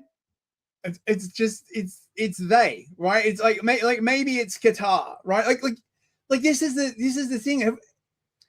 Have all of these countries like literally adopted the position that it is impossible for the electorate to form a thought or opinion that goes against like the prevailing narrative? Because that basically seems what they're like saying, right? Like you can form an accepted opinion, right? Like you can have a mass movement like fucking like BLM or whatever, but as soon as it goes like against the prevailing establishment, it's bots, it's foreign interference, it's conspiracy theories, all this fucking shit. They all have the same goal: libs, the anti-Jew crowd, and the doomers. The exact same goal. Once you see it, you'll never unsee it. Look at once you see it, you'll never unsee it. Okay. The people sending out the messages. Look at who they associate with. Just listen to it. Just read the comments. Read their hand. They don't even hide it. Can we agree this is like an attempt at mind control to tell people that they will see something, so they see something, whether or not they know what they're seeing? I mean, I guess. I mean, I think it's. He's not being descriptive. No. Look, this all comes back to the same root, right? Which is an attempt to avoid talking about the grievance itself, right? It's because you don't want to get in a position where you have to defend the indefensible. But increasingly, that is what is happening, right? So you don't address the actual grievance head on, right? You do an end run around it, right?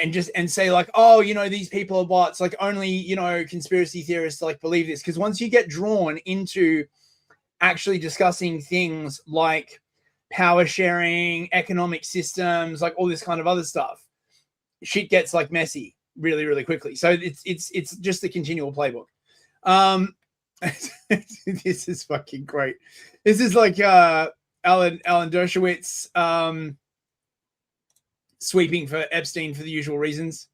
The one point I do want to make is that I understand all the feminist groups and the radicals and think this is the worst thing in the world, that anybody ever had any contact with Jeffrey Epstein. Where are all those radical feminists when it comes to the Hamas rapes of...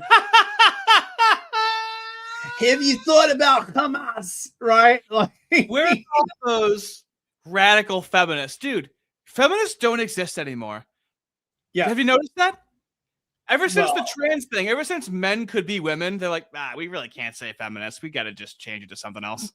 Because of course, right, Hamas traditionally ran a global influence network that penetrated the heart of every single Western government, right? Like, you know, which is why the Palestinians completely dominate all aspects of political and corporate life. Don't you know, right? Fucking, oh my God, right? What about Hamas? Now this is Nosferatu himself, Jonathan Greenblatt, giving you like a little bit of a history lesson. This is about the Leo Frank thing that we're like talking about. We're 7 million people in a country of 344 million. We are 2% of the population. And by the way, if you get to affiliated, identified, engaged, it's way less, probably half that. So 3.5 million Jews, let's say, who are engaged in a country of 340 million people. I'm sorry. We do this on our own, like, you're crazy. I don't believe the numbers anymore, by the way. So right? he's assuming, I know, but like, imagine if half of white people were quote unquote engaged. Wait, so half of you are quote unquote engaged? That's a high fucking per capita, isn't it? Holy shit, dude. But really, that's a very real high quick, level. very quickly, to expound upon this point. Grok, what is the total population of countries that make Holly denial illegal? Over 600 million. So how did such a handful of a million people, right, make it so over 600 million people can't legally question the Holly? And I'll throw it back to you. I don't know, mate. 600 million seems a bit high. Are you sure those figures are correct? Yeah. Need others to work with us. Now, what's interesting is that if you go back to the founding of the ADL, I'll tell this story quickly. ADL was founded in 1913. Again, I mentioned a few minutes ago, 100 plus years ago, Jews in this country, again, we were legally discriminated against. There was what we might call systemic discrimination. In fact, my grandfather, who was a Holocaust survivor from Germany, my grandfather had more rights in Germany in 1913, legally, than a Jew did here in America. And in that moment, Leo Frank was lynched. I'm assuming you know the Leo Frank story. Sinai Temple member Mark Platt helped to bring it to Broadway, right? His kids were educated right in this space. His son starred in it. Right. Ben starred in it. Yeah. Right here. Yep. Yeah, that's what I was alluding to. Very. All right. The musical Parade. All right, Moo. Ben All right, we get it. That Mark produced. Again, it's about the story, the Leo Frank story. Leo Like Frank. all good things in American culture, it has its origins here at Sinai Temple. All right. Oh, we gotta get scooting. Yeah, we got to get scooting. Okay. And this is the American anti-Semitism czar, Yehuda Kaplan, just basically talking about how he spends his entire time bending foreign governments to his will on behalf of the Jewish community, which is another one of those like weird things, because if you say it, that's antiseptic, but when he says it, it's awesome. I still can't quite figure out how this like works. How do you affect policy and use quiet diplomacy to get results? And that since I've been in this role has been really something that I would say I've enjoyed being able to do, is the quiet effectiveness of affecting change with certain governments and certain policies of people who have said, oh, we're not going to do something, but yet with some gentle persuasion, or maybe not so gentle persuasion, the power of the American government and representing, excuse me, the President of the United States, and they realizing that these policies are not acceptable to the American government, to the Secretary, or to the President, or to Treasury, or to Commerce, wherever it might be, does have an effect. So you're able to affect certain changes. In the last 4 weeks, we've been able to quietly, and I don't know, most of this doesn't go out there, but Armenia has identified the willingness, signed a letter that they're going to join IRA. Oh, nice. Okay, you have, together with Ambassador Bill White, the government of Belgium has restored their funding for security for the Jewish day schools and Jewish synagogues. The BDS language in Ireland has been pulled through the efforts of Mike Huckabee, myself, the Secretary, the President, and others. You can affect change, and you can get the victories. And I think it all boils down to the first part of reading and reacting, which is part of the job. The second part is understanding who are really the bad actors, or who are people that are saying, oh, we're doing something and they're really not doing anything, or allowing this to be out there and be promulgated throughout their system. So in the last 4 weeks, he's successfully pressured 3 different countries, right? Like, but if you say these people have undue influence, right? Like, oh my God, I wish it was, what's this? They're trying to get rid of Section 230 now as well. Section 230 is the sort of American law that basically means that if you say something spicy on YouTube, someone can't sue Google, right? You're basically right. Because Google is just a carrier of the information. It's based on the idea that you can't sue like a telephone company if people say spicy stuff over the phone. But right? they become a publisher if they're editing what's being said, essentially, is the argument. Correct. I understand what Section 230 did to bring about the birth of the internet. That was 30 years ago. And I also understand how the internet has changed since then. Because back then, message boards and other websites with user-generated content, they really were more like telephone carriers. They were neutral platforms. That's not how things work anymore. Today, the internet is dominated by a small handful of organic businesses that are not at all. You were so close. He was so close. The telephone companies were also a small handful of gigantic businesses. Like, what the fuck would you call AT&T? Oh, honestly, back in my day, there used to be a telephone exchange company on every corner. That's not fucking how that worked. Holy shit. Neutral. But instead, algorithmically amplify whatever gets the most attention and maximizes ad revenue. And we know what happens when we let these engagement optimization algorithms be the lens that we see the world through. We get a mental health crisis, especially amongst young people. Pause it real quick. Now it's an issue. In conspiracy theory. It hasn't been an issue. Yeah, now it's an issue. Yeah. Isn't this guy like an actor or something? Joseph Gordon-Levitt. He was in Third Rock from the Sun. He was in Inception. He is the guy from Inception. Mate, I really like Inception. It's a good movie. Christopher Nolan. Hopefully he doesn't move out. Chambers. These algorithms, they amplify the demonization of the other side so badly that we can't even have a civil conversation. It seems like we can't agree on anything.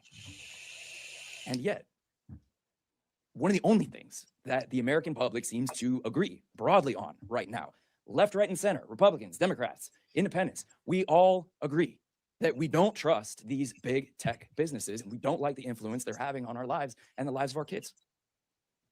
Okay. Well, if we want to do something about that, the right first step is to sunset Section 230.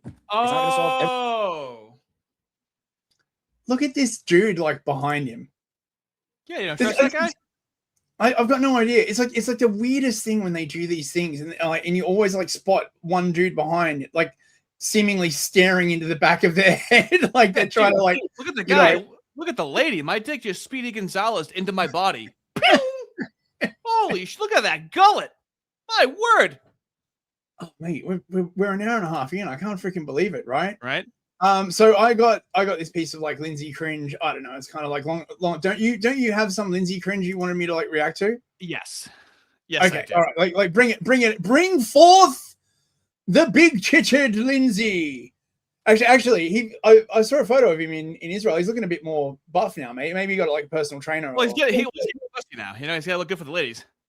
Yeah, right. Okay, all roads lead to woke. Are we ready? Here we go. Okay. Because the argument is it's always what's happening anyway. All roads lead to woke, or this inevitability argument. We see this argument frequently with the woke right in a different context, which is in fact the one I started with, that the logic of large modern states is that they all tend toward totalitarianism. You can actually read that in the Nazi Carl Schmitt, where he's explaining the basis for the total state and the Nazis, which he wrote in 1933, right after Hitler took power for him. I read that as a podcast, by the way, on the Nazi Experiment podcast of New Discourses, if you want to go listen to it. Wait. I don't recall Schmidt saying that. Oh, get ready. Okay. Oh, if you don't, dude, if you don't like that, you're not going to like the rest of it. Okay. Because of the management of a state with large corporations and kind of a modern political environment, every state has to safeguard its own interests. So in this sense, every normal state, he says, and I quote, every normal state is a totalitarian state. Okay, so every state is naturally totalitarian. So every state is the total state. The total state's actual structure is a corporate fascist model. It's what you see in China, which does not have capitalism. It has a CCP-run corporatist fascist program for its economic system. Of course, the Oh my God. Are you okay? I heard you sigh over there. Are you okay? I literally just cut an episode last night with this guy from like China. He's from Utah and he like lives in China. And like this whole idea that like China doesn't have capitalism is fucking bullshit. They got more capitalism than like the EU does. Much more. Yeah. Like he was basically saying, right, like he was talking to some dude who's like in the party, and he was asking him, you know, like, so like, what do you think about Marxism? And this guy basically he just thought Marxism just meant doing things enthusiastically. like that was literally it. Like it's just there's no Marxist theory like really like left even on the periphery of the party. I mean, like, you know, you've got people like, you know, Xi Jinping who did like a PhD in Marxist theory, but for the average person it's just not, you know. Well, but they say they are. They say they're Marxist, like globally, right? And Europe says they have freedom of speech, but you don't, right? Like you know, governments do just like say stuff. I know this is like a shocking fucking revelation, right?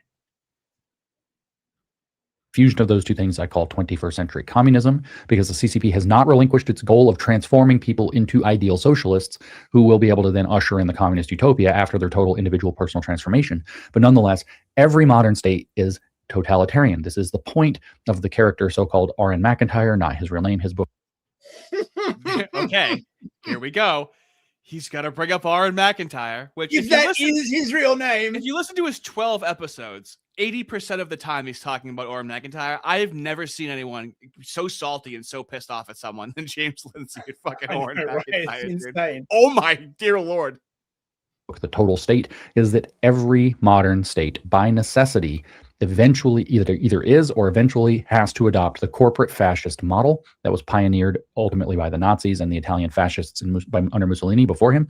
There is no other option. Therefore, we can either do this consciously or we can do it unconsciously. If we do it unconsciously, the forces that have already realized this and that are acting ahead of us on the woke left, the global left, the ESG left, what they sometimes call globo homo, which is a pun with the sexual thing, but also it's short for global homogenization. So everything in the whole world is going to be the same, aka the globalist project. They're already doing this. They already understand it because of their backing of China, their incorporation in the United Nations and World Economic Forum. They have already decided that a stakeholder capitalist model, as the World Economic Forum calls it, which is to say a stakeholderist system, which is to say a corporatist fascist model with a public-private partnership operating as a single domain, not a public sector and a private sector, but a single public-private sector. That's the only model that works at scale. That's literally R.N., not his real name's argument. That is the only model of governance that works at scale. That is not his fucking argument, right? I have read the total state. Oren's argument, right, is that one of the problems of democracy, right, is because the root of power becomes influencing the opinions of the people, right? The state begins to branch out and take over and influence anything that would affect the opinions of the people. So institutions, essentially, right? Media, religion, like anything, right? Because it's okay. When they say like systemic blank or institutional blank, that's what they're doing in order to maintain power, is spreading to these institutions. And then they use the scapegoat of white supremacy as just mythically seeping into all of these institutions when it's them. I mean, it's not like Oron like simps for the total state in his book. It's more like just it's more kind of like Carl Schmitt just commenting on how things are. It's more of a descriptive observation than a sort of like, yay, we're gonna like have Carl Schmitt. He doesn't get it. Oh fuck me! Why? I made you sad. Why you got to do this to me? You're making your grandmother cry. Let's blast through it. 20th and 21st century economies, especially after World War II.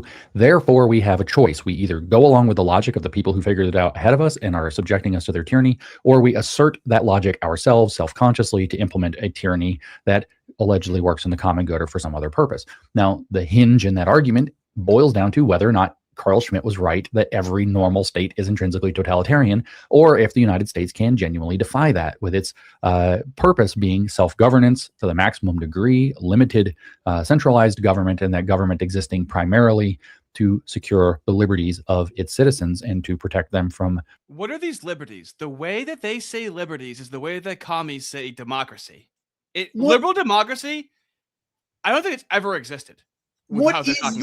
What is this fucking limited government he's talking about, right? Like, it's very mooey and fear driven, isn't it?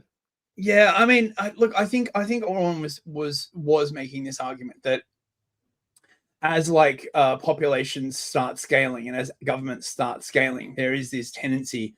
I gotta reread Schmitt on this. I wonder whether he's like misreading Schmitt. It wouldn't really surprise You're wondering me. that. I am wondering that. I wonder if he's Hey, do you wonder what happened on Epstein Island too? Using the word wonder when I use the word certainty. Oh, for God's sake. All right, like finish up with this bullshit. Bad than the other, so they can sell you without selling you. Without saying a single good thing about their program, they can sell you on their program. Isn't that neat? They never have to say a good thing at all. They just say, look, there's really only two choices here. And the two choices are doing the bad thing consciously or doing the bad thing unconsciously. If we do it unconsciously, which is what we've been doing already, all these problematics arise. That's called a critical theory. So by criticizing the thing unfairly in a critical theory that they don't like, they tell you have two choices, what we have or our radical proposal. Here's why. And so the thing we already have is bad. Therefore, our radical proposal is good. Therefore, we must adopt it. And when you run into that trick, you have to stop. You have to be like, hold up. This is crap. There are other options on the table. Why can't we defend the Constitution? Why can't we actually... There's other options on the table. One of them so far, it sounds like, is defending the Constitution. Oh, for God's sake. With what? Right? Like, no, I'm serious, right? Like, the Constitution is words on a page, okay, right? That guides a coercive mechanism that is the enforcement part of government. Right? No, it's a promise. You promised. Jesus fucking Christ. Just educate students and basically teach them, to function like normal people in society without imposing a set of values on them or whatever else, or trying to socially and emotionally engineer them to have a certain set of values and outcomes. You have to be able to step back. This whole Constitution shit he's going about is not an imposition of values. Every I mean, maybe this was like... Well, ironically, he doesn't have to tell you what his prescription is. He just has to deconstruct the other thing, which is what he just accused them of. He is such a fucking critical theorist, right? Like, he doesn't build anything back up with anything prescriptive. He never has a fucking positive vision for anything, right? He's just like, I don't like the way this is being done. If that is your real name, what's your fucking positive vision, right, James? Like, get specific. The barbarians are at the gate. We need to defend the Constitution right now. No, what we need to do is like reform the Constitution, like while the barbarians are literally setting fire to like everything. And then once we've got the perfect Constitution, God, it's just proceduralism. It's just a bunch of like people arguing in a room while like their entire like country is like attacked. Just like, just thinking if they can come up with like the perfect argument that in of itself. You need blood and iron, right? Like to enforce laws and It principles. sounds like you're being quasi-fascist. Oh, fuck off. Yes, because one of the great features of like America generally, right? Oh, now he's getting going, fellas. It has never used like blood, iron, and treasure in order to like enforce any principle like anywhere ever, right? You know, like, oh, for fuck's sake. Oh, now I got your engine revved. Here, let's do the dismount on this one. And say, look, there are other options on the table. We do not have to be caught in this what's called an affordance trap, where only two options, both of which are bad, are sold to you. Steve Bannon, by the way, has been saying for a couple of years now, we have two choices: populist socialism, which we're stumbling into on the left, or populist nationalism as a response on the right. Why the fuck do we have to be populist? Seems like that's just an assumption that's been forwarded into the argument to make it look like we don't have any other choices. Maybe we can do something different. He's literally talking, right, about like how horrible like top-down totalitarianism is, right? And then he's like, well, why do we have to be populist? My brother in Christ, right? Just deconstructing. So what does he prescribe is just defend the constitutions. He has an even better answer, an even better prescription at the end, okay? So you don't want to be ruled by the elites, but you also don't want to be ruled by like the populace mass. Yeah, I don't want to eat broccoli. I don't want to eat mac and cheese. I don't want to eat steak. Well, then what do you want to eat? Where? I don't know what I want to eat. it's like asking a woman where she wants to go for dinner, right? Like, fucking, my God. But she needs an answer, and James needs an answer, but he's not going to give it to you. Well, actually, maybe he is. You ready? Maybe we can, I don't know, just defend the freaking Constitution. I have no idea. So step back when you see these things and think, maybe there's a third option, not a third way. That's how they... You know what? Maybe there's a third option. A third way. There's a third way. Is there, James? What, between capitalism and communism? All right, fucking like Lindsay Mussolini. There we go. Yeah. Doesn't he... When he's on the offensive, doesn't he call that the third rail all the time? No, the third rail is a concept of like a thing that like if you touch it, it shocks you. I think it actually comes from. Well, I know, but he doesn't let any of us come up with a third option. He's always putting us in between two options, and if we come up with any third option, he calls it a third rail. Oh my God! Integrate these things. Maybe there are other options that are not available on the table, and that this argument of inevitability, this argument of universality, false universality, everything is already the bad thing, so we should do it consciously, is a trick to get you to adopt doing a bad thing consciously. Bad thing. And then you can call that trick out. You can explain what I just explained, how it works. You can show other examples, and you have a certain set of values and outcomes. He doesn't have any answer for what the third thing is. The third thing is just defend the Constitution. That's the prescription that he gives everyone. Which version of the Constitution? Right, like the Constitution, the U.S. Constitution has changed, right? And you can argue that the Civil Rights Act actually essentially like stuck a whole bunch of stuff on the end of the Constitution that wasn't technically a constitutional amendment, but it basically acts like one. Yeah. Fuck, mate. Oh, right. Thanks for if that is his real name. If that is his real name, and then he's recorded himself reading so much Schmidt, and he still didn't absorb any of it. It's actually impressive.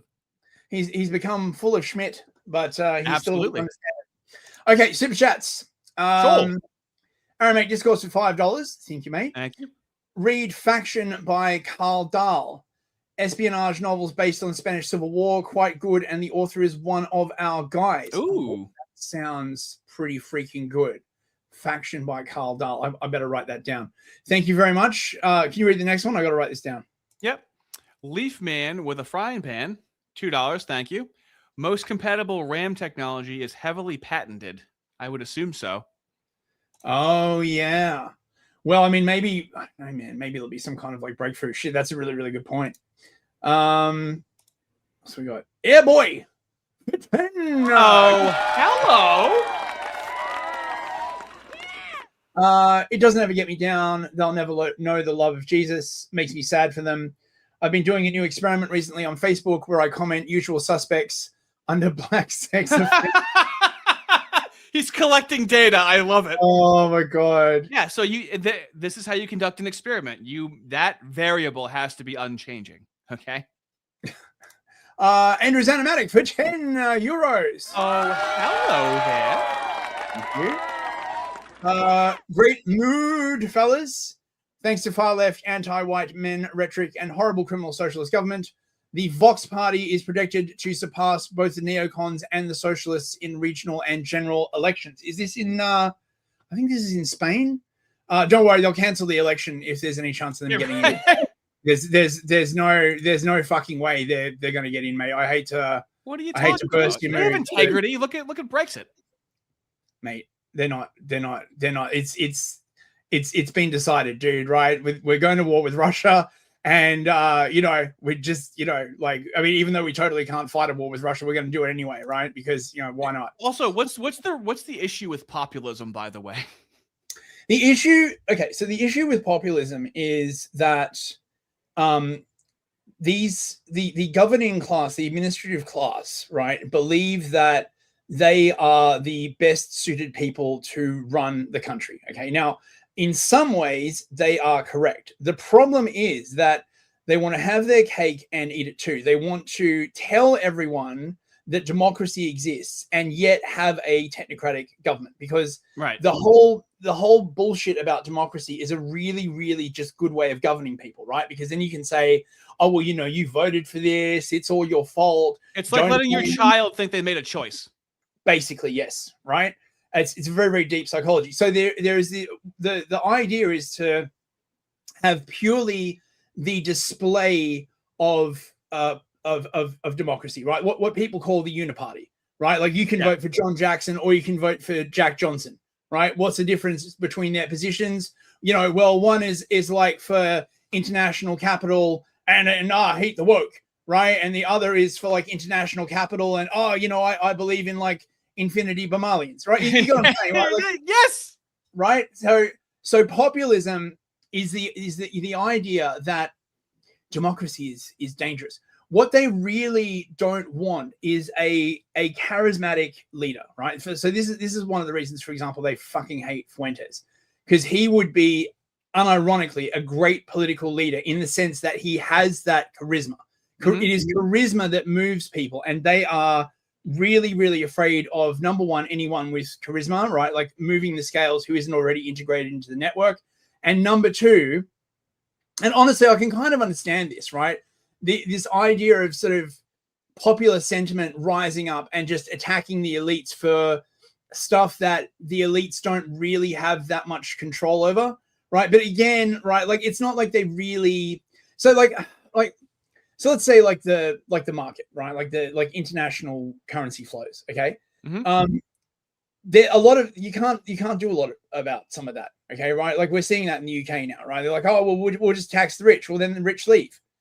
Right. So there are some problems in the world that it doesn't matter really what kind of like government you've got. There's nothing they can do about it. But they don't really want to just tell the people that, because it plays badly with them. And they're worried that, someone will come along and they'll be like, we're gonna repossess all the banks. So we're gonna like, do something like radical. They get into power and then they just destroy the entire country. So it's not like they're entirely wrong, but the way they frame it is just inherently self-serving. And at the same time, they gatekeep out of power anyone who isn't ideologically the same as them. So any sort of like reasonable people who the swamp, so to speak, right? Yeah. The swamp is primarily ideological, right? Like this is why, like, I've got this section on the UK coming up, right? Like this is why fucking Peter Mandelson, who got like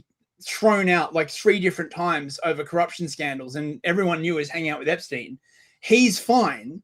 But if he'd ever like said anything racist or God anything anti-Semitic, he would never have been allowed near politics ever again. We have to reject these terms wholesale. This is the only function of these terms, is to take away power from other people. But this is my point, right? You can hang out on Epstein's island, right? And like, I mean, he's gay, so presumably boys. That's fine. Okay, that's totally fine. But if you ever do a heckin' racism, right, then that's it. That's the end of your political career. So it's just, I know we can defend the first one. We can't defend the second one. Exactly. A rat named Mouse, $5. Thank you, mate. Thank you, bruv. We're only like 2% of the population, and socialists love talking about how little the population owns all the wealth. Why is it now a problem? Yeah, well, Great point. Great point. Yeah. Also, what is it? You only need 3.5% of the population to stage a revolution. Like, they operate on minority populations taking over. Yeah. I mean, they do say that. Yeah. Jay Griff for $10. Thank you very much. You guys wonder who represents the Rothschilds now. Look, I have been reliably informed that there's nothing sussy about the Rothschilds, like, at all. Okay, they're just a perfectly normal banking family that just, they just happen to have a lot of influence for no reason, right? Don't look, I'm sleepy. I'm feeling a bit. So you feeling sleepy? Hey, I'm just saying, man. They got child in their name. Kind of goes along with territory. New GM for $5. Senor Fist, thank you. I have sent you the link for the Epstein file I was referencing for the Grape Psychers in the super secret chat. Thank you, mate. Yeah, I have seen that. I have got so much shit to talk about tonight. I know. He's overwhelmed. Beforehand, he's like, dude, I'm just going to have to hit the ground running. Bill Clinton skin suit for €5. Thank you, mate. If they manage to turn Lindsay into a buff Goylem and arm him with an army of Shabots, we will be in big trouble. Goylem. Oh my God. Andrew's Animatics for €2. Far leftoids in Spain now voting the far right. They won't let him get in, mate. I'm telling you. I'm calling it now, right? Didn't Spain just like literally give amnesty to like 500,000 illegals, like in one stroke of a pen? Since you're commenting on something, that must mean that you want it to happen. You're not just descriptively commenting on something, are you? Right. If you're commenting on it, that's always a desire and an admission that you want something. So true. So true, King. So true. Airport for $5. Data so far, much more engagement under white PDFs. Naturally. No one seems to want to notice the hypocrisy. Can't expect them to see the forest for the trees. Yeah, it's there's a link on you. There's a video on YouTube of a black woman. I think what is it? Getting Real Tuesday or something like that. And she talks about the PDF files in the black community, and they just let uncles do this to their kids, and then they don't tell anybody, and they tell them not to tell anybody. They still go to family gatherings, and everybody knows. Like, they don't want to air out their dirty laundry. Yeah. She goes into detail about it. The only way you can find out in the white community is because it's told, and then after it's told, something is done. That is not done in the black community. They're like, you crazy?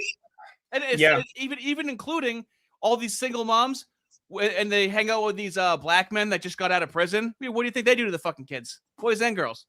So they hide it is the answer. Right. Black History Month. Here we go. So we got an hour and 15 minutes left. Like, mate, I don't know. Hopefully I can fit all of this in. That's a movie. So this is the, in my opinion, the current class antagonism, essentially, right? In Marxist theory, the idea is that there are different classes, and because they have different goals, this produces what the Marxists call class antagonism, right? Oh, that class antagonism. Class antagonism. And this basically is the current class antagonism. I don't know who made this meme, but this is fucking like Kino, mate. It was like, not an ounce of fat in that one, mate. So what's going on in the sunny? Well, it's not sunny. The grey and miserable UK. Weirdly enough, the Epstein files doesn't look like it's going to take down the US government. But the UK government is like literally teetering on the verge of collapse. Yeah, it's fucking insane. I don't want to watch my country collapse. Show me your country collapsing. That'll make me feel better. Yeah, and and to all the Amero bros watching, I think after like watching some of this, you can see why I like to cover American politics, because just it's like watching paint dry over here, right? Like, no one wears a cowboy hat, right? There's no yee-haws, right? No one gets up on stage with like a cheeseburger and a Smith & Wesson and shoot somebody in the front row. It's just very, very boring. You know what I mean, right? You don't have any right-wingers in the news. Well, I mean, not like not sort of proper ones. No. It's like that's all lefty controlled. That is really the difference between the UK and the US, right?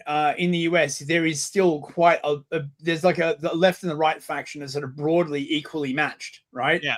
in the UK, the left they just fucking dominate. They just dominate, like all institutions, all government departments, the security services, everything. This is why I understand why people like Sargon of Akkad is like, dude, fuck liberalism, we are done with it. I completely understand that.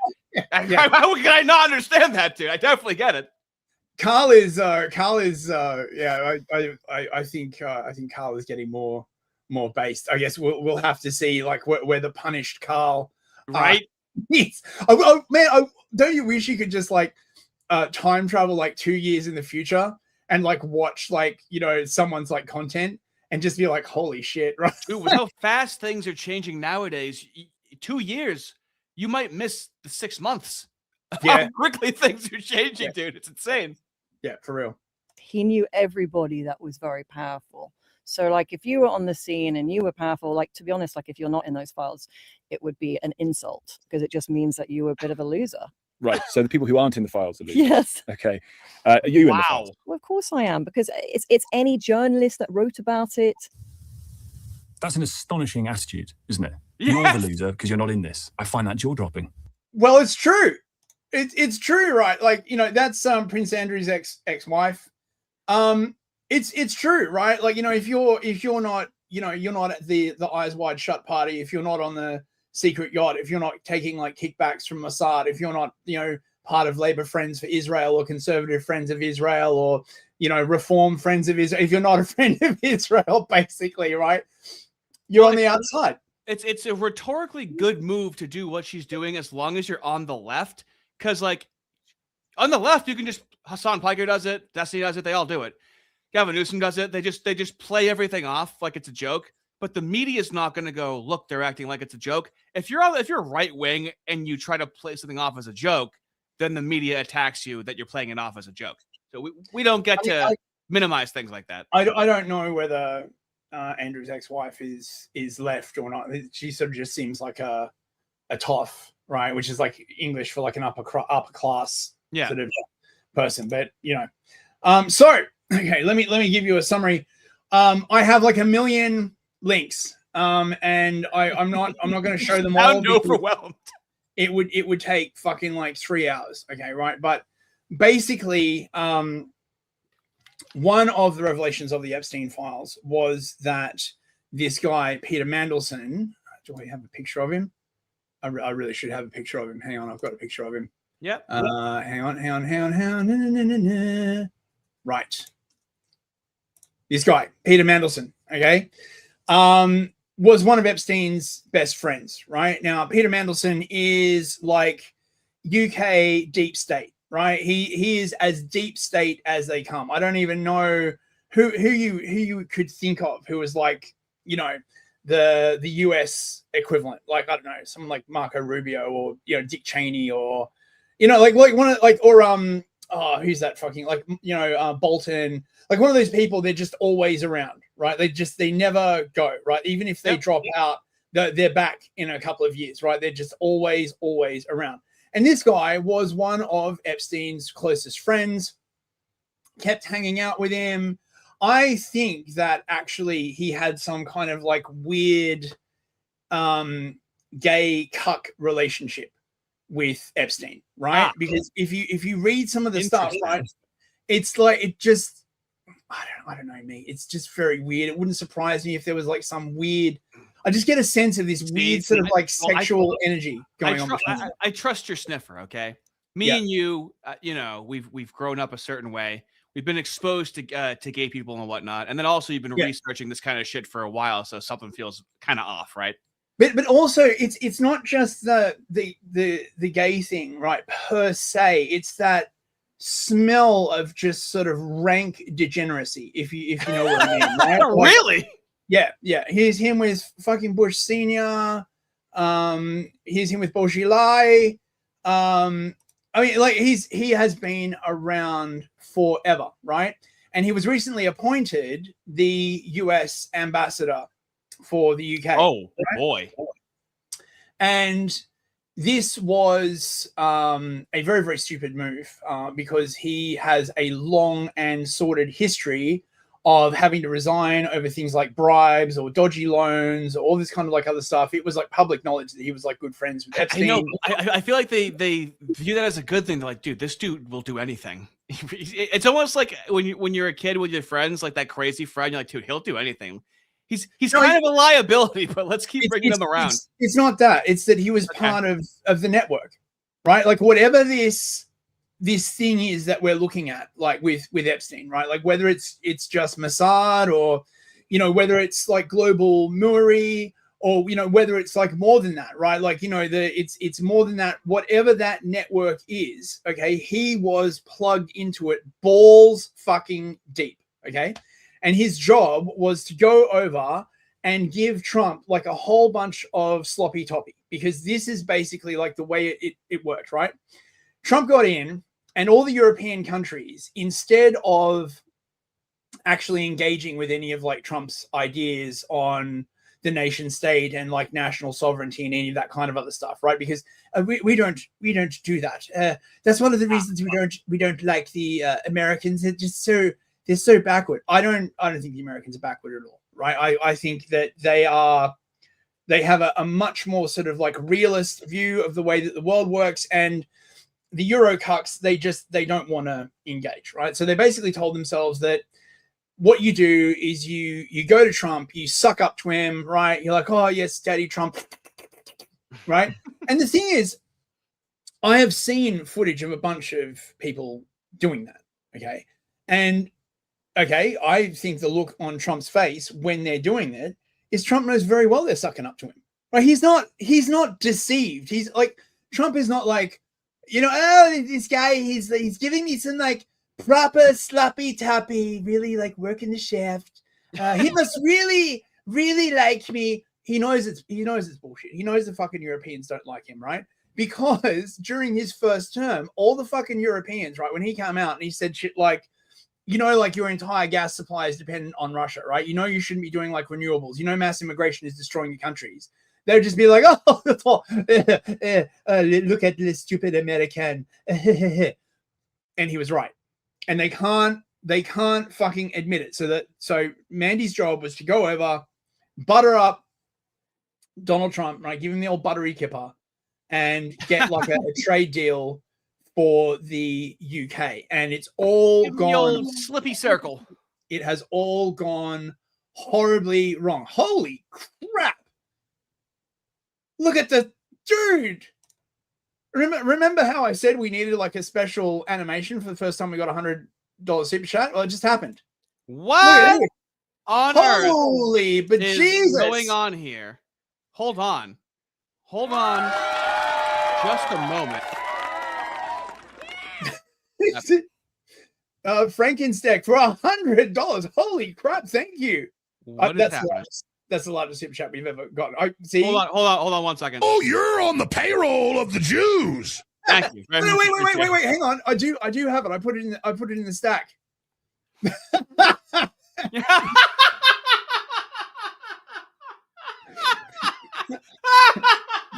Thank you very much, Francis Tech. Thank you. Artie, I was depressed, demoralized, and at the end of my rope. Your simple message that they want me to despair really woke me up. I'm back to training and working harder than ever. I'll never surrender to the Epsteins. Christ is king. Wow. God bless you, Frankenstein. It's things like that. Why, you know, what was it like two streams ago? I was kind of bummed out. Yeah. And somebody left a comment of my own advice back to me. And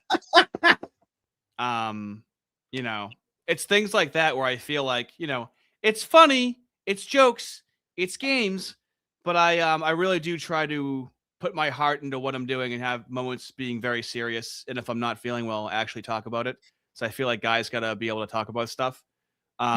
So that's unbelievably meaningful, dude. Thank you so much. I appreciate it. I don't have to wish you luck because you got Christ. Okay, wish me luck. All right. I'm glad you're feeling better, Frankensteck. You know, best of luck with whatever you're going through, man. Thank you for just the moose, bro. It's the weight of the moose. the weight of the moose.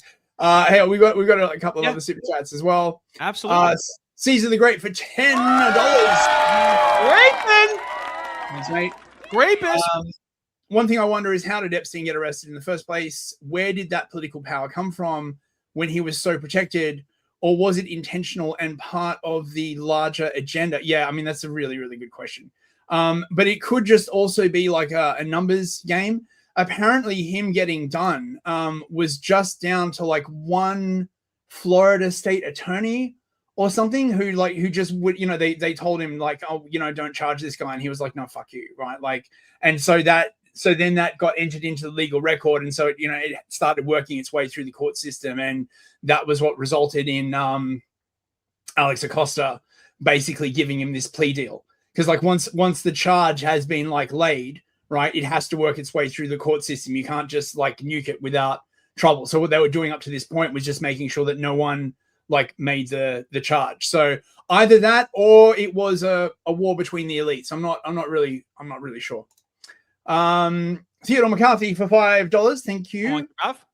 Been very amused by the UK news. People are acting surprised about Mandelson when his nickname was the Prince of Darkness. Yeah, I mean, exactly. Right. Being amused by the UK news is like being amused by watching a lion like bite off a cheetah's head in the wild. Yeah, this carnage is amusing. Yeah, I mean, that Mandelson was known as the Prince of Darkness. Blair was like known as the Dark Lord because they would use these, you know, in UK politics, like the dark arts, like refer to stuff like perception management, blackmail, like how to get stuff done, right? Like, you know, so someone's like criticizing you, someone's a political opponent. Oh, all of a sudden there's a convenient scandal. They're suddenly out of play, right? That's how these people work. That's how they got rid of Jeremy Corbyn, right? Which I'll talk about later. Not only did the hold on, wait, party hold know on. about this. Hold on 1 second. Coming over from Rumble, Kalurgi for $10. Our only hope is Hunter Biden 2032. I'll get working on the campaign slogans. He was the man at Barisma, and he has the charisma. Free crack pipe for everyone who takes a selfie in the booth with a gun. The man at Barisma, he has the charisma. Mate, that is fucking gold, Kalurgi. You should be political messaging. The Rumble fellows are raw. Yeah, that's awesome. All right. Thank you. And that's because this information was available on Google. They don't need security services to tell them that. When you say this, because there's a whole slew of information, but I think you're referring specifically to the fact that there were photographs of Mandelson with Epstein, and the fact that he stayed in his house whilst he was in prison. Whilst he was in prison. And they didn't think that was disqualifying. They thought, actually, this is our guy. This is our guy that we're going to elevate to the most prestigious diplomatic posting that we have. We're going to make him our man in Washington. And not only that, we're going to bring him back to London every so often to advise us on cabinet reshuffles. And actually, when we're choosing our candidates for the 2024 general election, we're going to let him input on that too, because we think he's a great judge of character. Like, come on. I just add, you know, Keir Starmer promised a few things when he was trying to become Prime Minister. You may remember the Labour Party manifesto had one word on the front. Just said change. That was a real thing, right? They're like, change. Good change? Bad change? Don't know. Just change, right? Yeah, like, but you know, what if you change stuff for the worst? Oh, we won't. We're the good guys. Yeah, right. Here, have another million Bamalians. A really big deal about standards in public life. Really big deal of it. And fair play, right? After the sort of moral atrocities of austerity, the COVID contracts, the way that the Tories ran the country, you can understand why he did that. If you understand on the steps of Downing Street and promise that to the British people, and then do this, what does that say about you? Wait, a politician lied? I can't believe it, bro. This is what the left like intentionally tries to not understand about the criticisms of Trump, where it's like, yeah, you only care when your political enemy does something. You don't care when your own people or not him do anything. And it gets exhausting. But not only that, right? They don't want politicians to tell the truth. Because when you take someone like Trump, right, he just says it. Okay, right? He just says the truth, right? He's just like, you know, we're just signed a deal with Saudi Arabia, like for tons of weapons. It's going to be like great. Everyone's like, oh my God. Like they clutch their fucking pearls, right? And yet at the same time, when their side, when they get busted, so when the lion speaks the truth, they clutch the pearls. And when the fox gets ousted for lying, despite the fact that that's literally what ruling as a fox is. You rule through lies and schemes and deceptions. They're like, oh my God, how could I possibly? God, fuck off, right? So this is the revelation that shocked the cock and balls of the entire British. Oh, look at it! It thinks it's people. Yeah, this is Kemi Badenoch. She is the head of the Conservative Party. What are they conserving? Don't know, right? don't think about it too hard, man. This is why the Conservative Party is like dying. Don't worry, they're probably going to like hand it off to Reform. He'll be basically exactly the same I was thing. worried. Yeah, I know. Like, don't worry. You will have, you know, multiracial, wholesome Chungus neoliberalism, right? Like whatever you pick. But the Prime Minister cannot blame the process. He did know it was on Google. If the Conservative Research Department could find this information out, why couldn't number 10? On the 10th of September, when we knew this, I asked him at that dispatch box, he gave Mandelson his full confidence at that dispatch box, not once, but twice. He only sacked him after pressure from us. I am asking the Prime Minister something very specific, not about the generalities of the full extent. Can the Prime Minister tell us, did the official security vetting he received mention Mandelson's ongoing relationship with the paedophile Jeffrey Epstein? Prime Minister? Yes, it did. So, the fact that he had to like just come out and admit it, right, means that there's no hiding it. Okay, right. So he's now on the horns of a dilemma, right?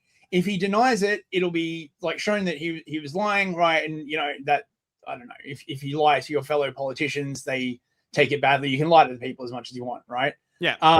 So now his basic tactic is to say that, check this out. They interviewed Peter Mandelson and they asked him about his relationship with Epstein, and he assured them, right, that it was just a nothing, right? Like, you know, barely an inconvenience, like hardly ever happened, right? And they just fucking believed him, right? Whereas if he had ever done like a heckin' racism or something like that, right, they would have been like up his like colon, right? Like every single like tweet would be like, you know, they'd have a struggle session, but no. He just fucking sailed through. I love it. Amazing how that fucking works. As a result, various questions were put to him. I intend to disclose to this House all of them, the national security, prejudice to international relations on one side. I want to make sure this House sees the full documentation, so it will see for itself the extent to which time and time again Mandelson completely misrepresented the extent of his relationship with Epstein and lied throughout the process, including in response to the due diligence. Oh no, you lied. Really? Who would have thunk it? Did you think of maybe like checking whether any of the shit that he said was like true? Like with, oh, I don't know, fucking Google? Like, oh my God. Like this whole government was like predicated on this idea that you know, the Tories, the Conservatives were very, very sleazy and no, and they're going to like bring back like honest government and all this kind of like other shit. No, they're not. They're just as bad. They're even worse. In some, I mean, look, it's just two cheeks of the same ass, right? It's like, oh, you know, do you want this candidate that's like involved with the World Economic Forum, or do you want this candidate that's involved with the World Economic Forum, right? Like, right. Do you want this kind of...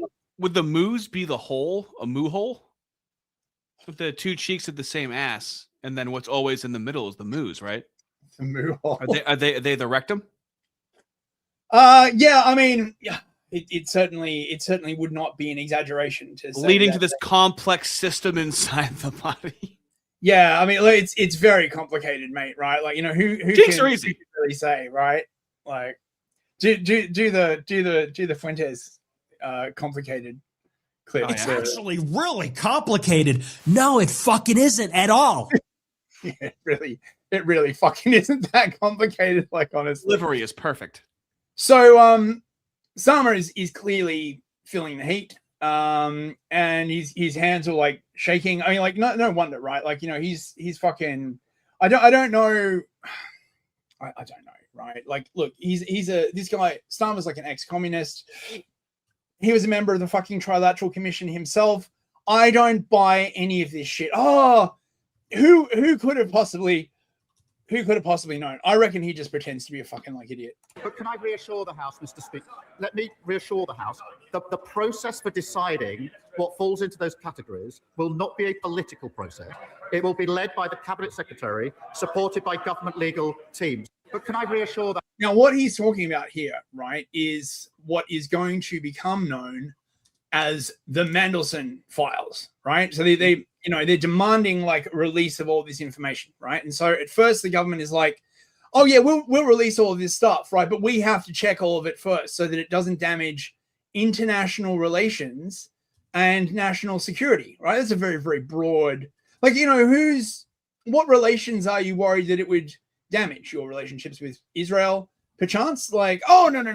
Like, the UK hardly has a relationship with Israel. People should really stop talking about it, harping about it, right? Like, what are you, right? Like some kind of like obsessed weirdo, right?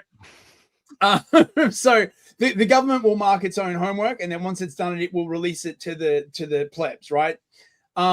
And they basically got defeated on this motion, and now all this stuff is going to be passed to the Intelligence and Security Committee, which is like, how you have like House committees in the US, right? It's basically like one of those, okay? But it's actually really complicated. Surprise, surprise, right? There's so much stuff they have to go through, and right, and it's going to take a really, really long time. The thing is, right, in April, Starmer has this like trial coming up. In case you boys weren't aware of this, Starmer is one of those guys. He is moved by a passion for art. Specifically the male form, and sometime right at around like 3 a.m. after a hard day in Parliament, he is just seized by the need to do photography, and he needs like a nice young male model to come over and model for him, right? Okay. And I don't want to hear anyone in the chat like saying that there's like anything seedy about this, right? That's just because you don't appreciate the finer things. Who among us hasn't wanted like a nice Twinkie model to come over at 3 a.m. and model for you, right? Yeah, I mean, you've you've asked me to draw you plenty of times, and our relationship hasn't changed at all, right? Well, that's right. That's right. That's because we're totally Chadley and no homo, right? So basically, right, about sometime last year, I forget exactly when, Starmer's house, a couple of his properties, and one of his cars got like firebombed, right? And when the police looked into it, they found that basically there was a ring of young Ukrainian models, right? Like 19 to like 25, these young Ukrainian models who supposedly did it.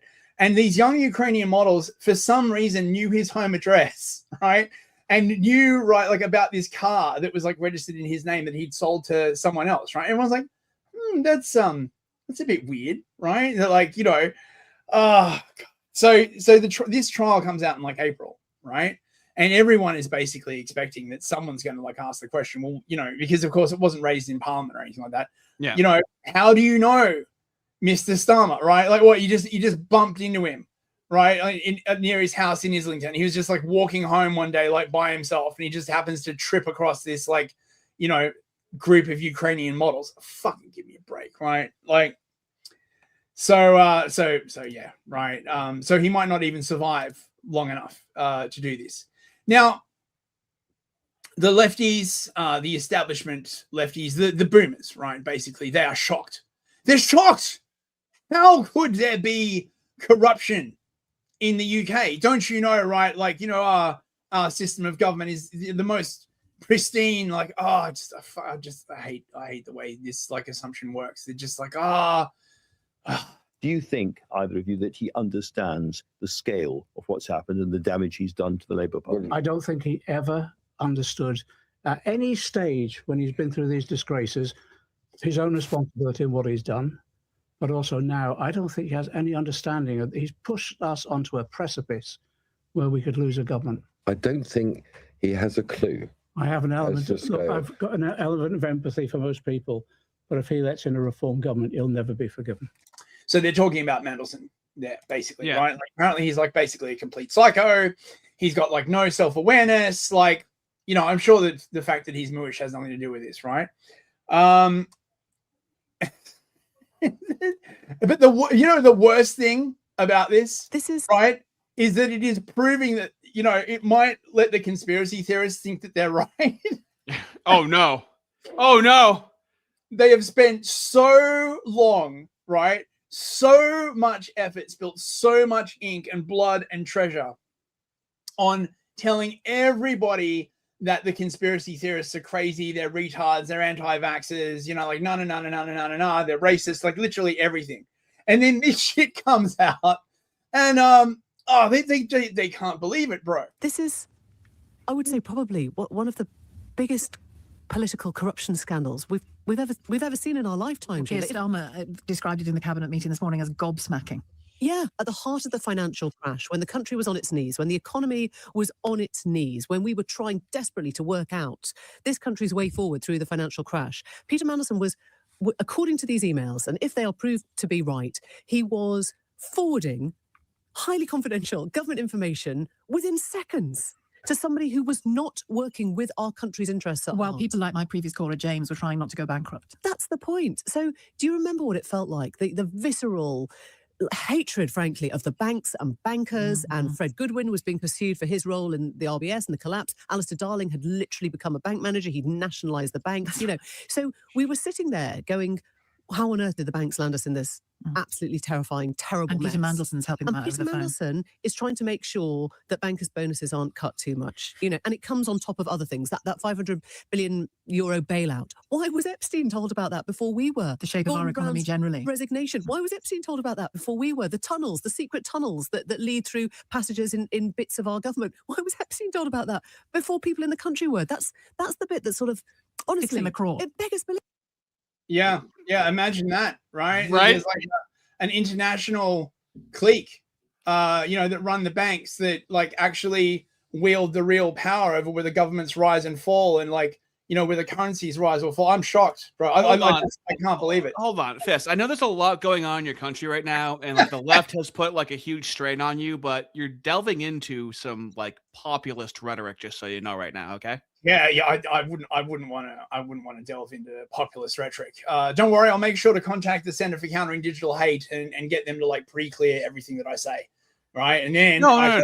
You don't have to. You have to do all that. Do you have a constitution that you can defend by any chance? No, not really. I mean, like, I've been reasonably informed that that's the next step. England, third option. England technically has a constitution, right? But it's a quote unquote living document, right? Which means it just gets changed all the time, right? And it's very. It sounds like you guys actually change yours. We don't really change ours very. Yeah, often. and it's a good thing that you guys don't, right? Because, you know, you get the kind of like shit that you see in the rest of the West where they're like, oh, you know, you have like the right to free speech, right? But it's an implied right. It's a qualified right. Okay, which means that the government basically can just like make as many exceptions to it as they want. That is one of the great fucking things about America is like, but the thing is, right, the Constitution is written on the hearts of the people, right? The reason why the First Amendment and the Second Amendment are so big in America is because that's how fucking Americans are, right? You go up to a fucking average American and you say, oh, you can't say that. They'll be like, what the fuck are you talking about, you limey motherfucker? Right?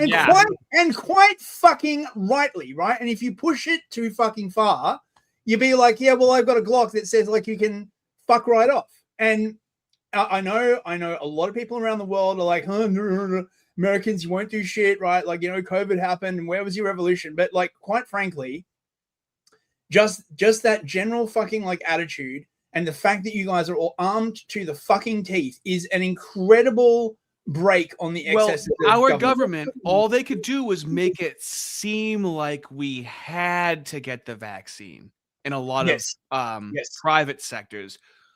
I held off. My friend got a letter in the mail and he's like, dude, look, read this fucking thing. And I'm like, it technically doesn't say that you have to get it. It is fucking, I wish I kept it, unbelievably strongly worded, but it's not saying you have to. So there was a lot of coercion and, you know, that's as much as they'll do, essentially. They can't really front-facing, public-facing act of force. They're very afraid to do that. I think that's why America is so suffused with psychological warfare. Oh, yeah. Breeding ground. Because psyops are really sort of like the only way to control you guys. If you think about it, you know what I mean, right? Like you have to confuse the brain so that the hand never reaches for the weapon. If that makes sense. Dude, Harvard is down. Harvard has been less than an hour away from me. Okay, I've been in the belly of the beast of where these terrible ideas come from. They were doing like vicious anti-white shit as early like 2002. I put it in a video where it's literally abolished the white race. By the way. So again, they're like, I can't believe the conspiracy theorists were right. We tried to tell you, right? And all you did was like, just, you're racist and no. Let's all be on the same team, okay? Let's not. You're being very divisive right now, even though you were right for fucking years. This is always the play. Very, very populist. Yeah. Some of the revelations from these documents, I mean, they would make even the most ardent conspiracy theorist blush. You know, I mean, if you're particularly of a leftist position, you have been warning for years about the influence of big finance, and big money, and how embedded it is. Sorry, is of a leftist position. So someone in the chat said this, and I looked it up. Keir Starmer is like just a generational Fabian, essentially, right? What do they consider leftist, if not like the Fabian Society? Well, I mean, what does leftist even mean when he says that?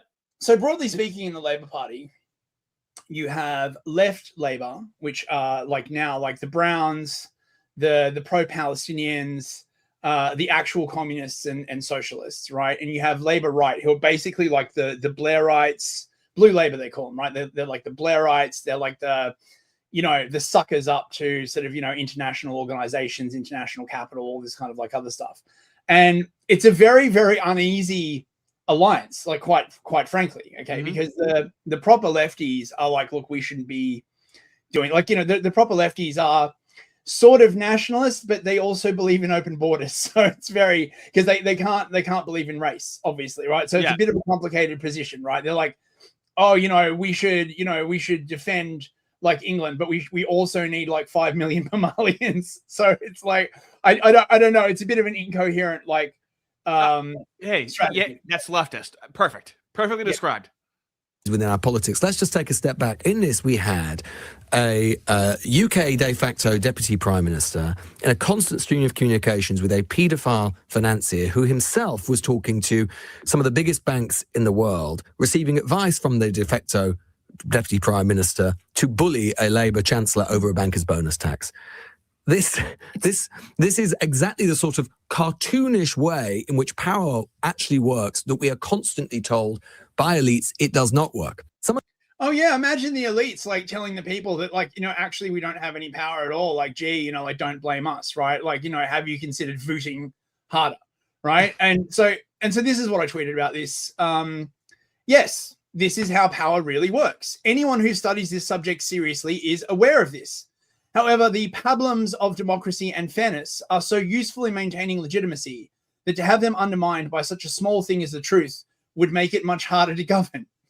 I get quite lyrical at about like 3 a.m. That's about the time. Actually, right, the problems of democracy. I don't know. I couldn't think of another way to like phrase it, right? But it's a pablum, right? Like a soothing lie, right? Like it's bullshit, right? They just say it to okay, so what else have we got? So one of the things that you realize about Mandelson and his protege Morgan McSweeney, who was like the guy who basically got Starmer into power, is that they have maintained like massive blackmail files on everyone. Imagine my shock, bros, right? This goes back to a thing called like Project Excalibur, where they got like a computer and they just like, presumably they started with Oppo research. So Oppo research is where you research your political enemies and you like put all stuff into like a database, right? And then you put out attack ads and stuff like that. But then they also did it to all their own people. So if you joined the Labour Party, right, and they give you a questionnaire and they stuck all that into the computer as well. So if you ever started like going off the reservation, they'd have all this shit to like blackmail you with. which says a lot about the kind of people that they are looking for. If there's nothing they can use to blackmail you, they don't want you. How are they supposed to leverage control? But that's essentially the issue they had with Nick Fuentes, right? Yes, it is, and I reckon this is why, you know, what they really want is for Nick to get like a whorish girlfriend, right, or something like that, right? Like they got to be trying so hard. The fact that he's like celibate until marriage is very, very difficult, right? Like, because usually, right, like the first play, it would be to offer him money, offer him sex, offer him influence, right? Like, you know, this kind of like stuff. But Nick isn't about any of that stuff, right? Like if you know, imagine you, Nick, we'll give you like $5 million to start supporting Israel. You just tell him to fuck off, right? Oh, we'll make you famous. He's already famous. Like, I know. Like, what are you going? What are you going? They identified very early that what he wants is to bring down the moose, because like they'll find out what you want. You know, this is the whole point of grooming an asset. Get to know him, a few drinks in him. You ever do this kind of stuff? Yep, that's right. And so it's now on for like McSweeney. McSweeney's basically he was like he put towards this group Labor Together. Guess who Labor's together with? Go and have a wild guess. You know, together with the Moose, obviously, right? McSweeney he's not Moorish himself, but he spent like a lot of time on a kibbutz in Israel, knows all the right people. And he was the one. But this is what's so annoying is that like when people try to push back, they're like, see, that person's not a moo. Yeah. Oh my God. Oh my God, dude. It's Yeah, not like why is it only with the moos that the people have this cognitive bias? Mate, could we make like a Schwarzenegger reboot called Hard Shabbos? Right. Right. He's a Shabbos goy, right? He's like a hard man, right? And he like, you know, he spends the movie like going around, right, like shooting anti-Sitterites in the face. Hard Shabbos coming soon at a theater near you. Oh mate, that'd be fucking like awesome, right? But I think there are lots and lots of questions, once again, about whether Morgan McSweeney can survive. But as one senior Labour MP said to me earlier, well, if Morgan McSweeney goes, Keir Starmer goes. And I think there is that argument being made that if Morgan McSweeney went over... That's inevitable. As in, I don't mean is it inevitable that either will go, but if one goes, the other will. That is what a lot of people think, because Morgan McSweeney advised... So McSweeney's the fixer, okay, right? Yep. He's not the face. Very few people know who he is. He's the guy that got Starmer into power. He's one of Mandelson's proteges. He's plugged in, okay, right?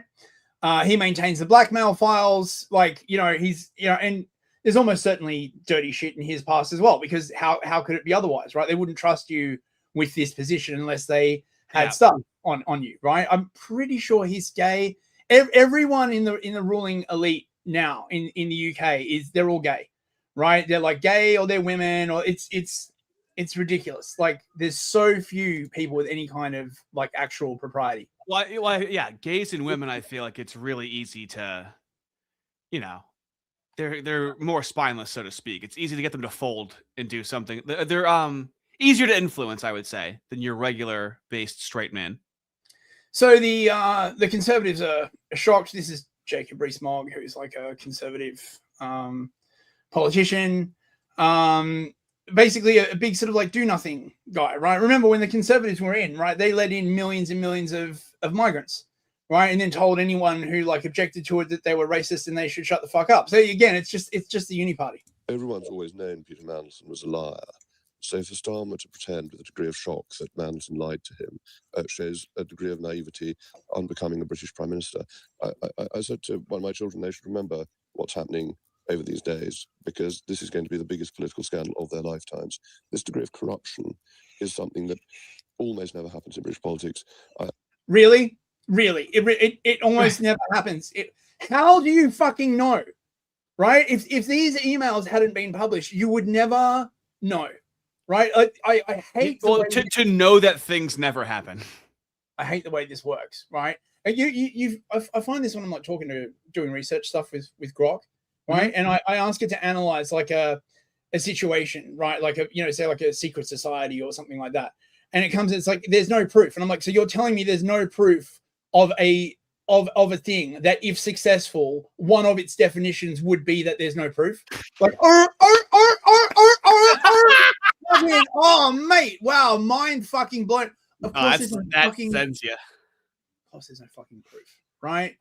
So Starmer tried to like dodge this thing by basically saying, "Oh, look, you know, the cabinet will vet all of the files." Now this is Jeremy Corbyn. Now he's a socialist, you know, he's a Marxist, and like, you know, fucking bit of a retard, right? Like, never met a fucking communist revolutionary group that he like wasn't in love with. But he is not a great lover of the Zionists, right? And he's also probably not got a bunch of dirt in his closet, because if there was anything, they would have released it by now, right? Like, most of the dirt that you have on him is the fact that he used to hang out with like the IRA and the commies and all that kind of other stuff. He's painfully sincere, and he was almost the UK Prime Minister, and then he got chucked out of the Labour Party for anti-citrucism, which really was just basically not loving the nation of Israel enough, right? Like, he didn't stand up in Parliament and be like, you know, F the Jays or anything like that, right? No, right? So check this out. The question is fundamentally one for the Prime Minister, and it's a bit odd that he's not here for the debate. It's a bit odd that he hasn't spoken in the debate. It's a bit odd that all he's done is said what he did today at Prime Minister's question time. I cannot believe that when he was about to appoint Peter Mandelson as the ambassador to Washington, he wasn't made fully aware of all of Peter Mandelson's record. He would have known the number of times Peter Mandelson was forced to resign, even from the Tony Blair government, because of his behavior. He would have known all of that. He would have known Mandelson's record as an EU commissioner. He would have known Mandelson's record of an interesting relationship with global dealers in minerals and many other things. He would have known all of that. And yet, global dealers in minerals and many other things. Whoa, that sounds, he's skating pretty close to the wire there, mate. Foreign Office and other advice to appoint Mandelson as the ambassador to Washington. What a shame, what a disgrace, and what an appalling appointment to make. And we still don't even know if Mandelson is still being paid by the Foreign Office for that. And so I think today we've got to be very stern and very clear about this. There needs to be the fullest possible inquiry. So, you know, maybe they'll have like an inquiry, like, who knows, right? Anyway, let me check supers. Yeah, supers. Okay. Can you do it? You have it in you. Me bollocks be roaring after hearing these news. Hold on. Me bollocks be roaring after hearing these news. Yeah, much better. Buyers come for $20. Let him go. Listening along on my drive to work. Shout out Night Shift Gang. Yes, shout out to the Night Shift Gang. I hope you guys are all well. Drive safe, mate. Gotta make sure the fellas are producing for the country, okay? That's right. Theodore McCarthy for $5. The US Constitution was consciously designed to address the weaknesses in the UK Constitution. I can believe that. I can absolutely believe that. At the very least, that sounds like you're spitting fire, right? Yeah. That sounds good. At the very least. Bill Clinton's skin suit for another €5. Thank you, mate. A bull vet through the cranium can be very persuasive. Well, really? I wonder what that means. Well, hold on. Maybe he's talking about casting, a stone. It's like, well, bullets are little stones. Okay. Remember, as Joel Webben said, bullets are little stones. Big Nick Digger. Nicky Diggy, baby. Thanks, mate. It's good to see you, Nick. Artie is an F slur for being a liberal, but he's our F slur and we love him. God willing, he'll be a based ortho bro in no time. Kyrie eleison. Fellas, I am trying to bring... So, Big Ten, right? Mm-hmm. Now, I don't have a place to put anybody. All I know is that even a year ago, I wasn't like calling myself even right wing even a year ago. I know that there is nothing left. So what I'm trying to do is make it as palatable, make it as centrist as possible. And then some people go to Joel Webben, some people go to Andrew Wilson, and then they decide where they want to go, as long as they're somewhere on the right wing. Okay. I'm just trying to rack up some bodies and distribute them. Psychedemic Station for €2. Yippee ki get ready for Ticken on MF. It's time to Ticken your all. That was actually Yiddy Kaye is what you meant. Yiddy Kaye, that's right. So I mean, everyone is like being like, oh, how could this happen? Like, oh my God, why didn't the security vetting pick this up? Like everyone's like predicting that the Starmer government is like about to fall. I don't know about that. He's like the ESG sort of candidate, right? Like the anti-racism candidate, all this kind of like shit. And also, who are they going to replace him with? Because all of the other people that could replace him are like even more terrible. We have Scouser woman, Angela Rayner. We have extremely dumb black person, David Lammy, right? And I mean that sincerely, right? Like I'm not just he is a complete fucking moron. Or we have Ed Miliband, the psycho mooish net zero head who's like systematically destroying the entire country's like energy system. Like it's just like I think the worst out of the bunch would actually be Ed Miliband. So yeah, we don't even know, right? This is going to sound perhaps like a confession, even an embarrassing one. But here goes. I have always liked Keir Starmer. Worse? Boo! Mentally decent man in politics for the right reasons. So I say the following with genuine sadness, but I think we have entered the final stage of the Starmer premiership. I don't know exactly how or when the end will come. Often these things are a surprise, and there are circumstances, if nobody moves, if everybody waits back, in which he could carry on unhappily enough, at least until the summer. But listening to furious, disillusioned Labour MPs and reflecting on his frankly unconvincing performance earlier this afternoon on the Mandelson affair, it feels as if we have reached a tipping point. Too many misjudgments, too much authority lost, too little... Oh, shut the fuck up. He's the most... like, Starmer is the most unpopular prime minister since records began, right? Like, he is just, how do they measure the approval? And what's he at? He's like, I think he's under 20% now, right? Like, he's just, everybody hates him because he's gormless and he has, like, zero charisma. Like, he's like just the perfect technocrat. Actually, right. I've got like some clip of him. Where is it? He basically comes out and like even at this stage in the game, he's still doing the like diversity is our greatest strength and stuff. Right. Like, he's like, oh, stay on message. Dedicated. Now I would have some clips from Peter Mandelson, but it turns out, right, he's in a bit of a sad place. Is old Punky. So he got the press regulator, Ipso, right? That's how shit works in the UK, by the way. There's basically like a press regulator, right? And they can send out like things like they're called D notices, right? Which is where the press aren't allowed to like cover stuff. And this system has been in place for ages. And it's one of the reasons why Twitter took off and why they had to like start arresting people who were posting on Twitter, because Ipso couldn't just like start coming out and being like, oh yeah, no, you can't post that, right? He's very, very sad. He doesn't want to speak to the media at this time. He requests that the press do not take photos or film, approach or contact him via phone, email, or in person.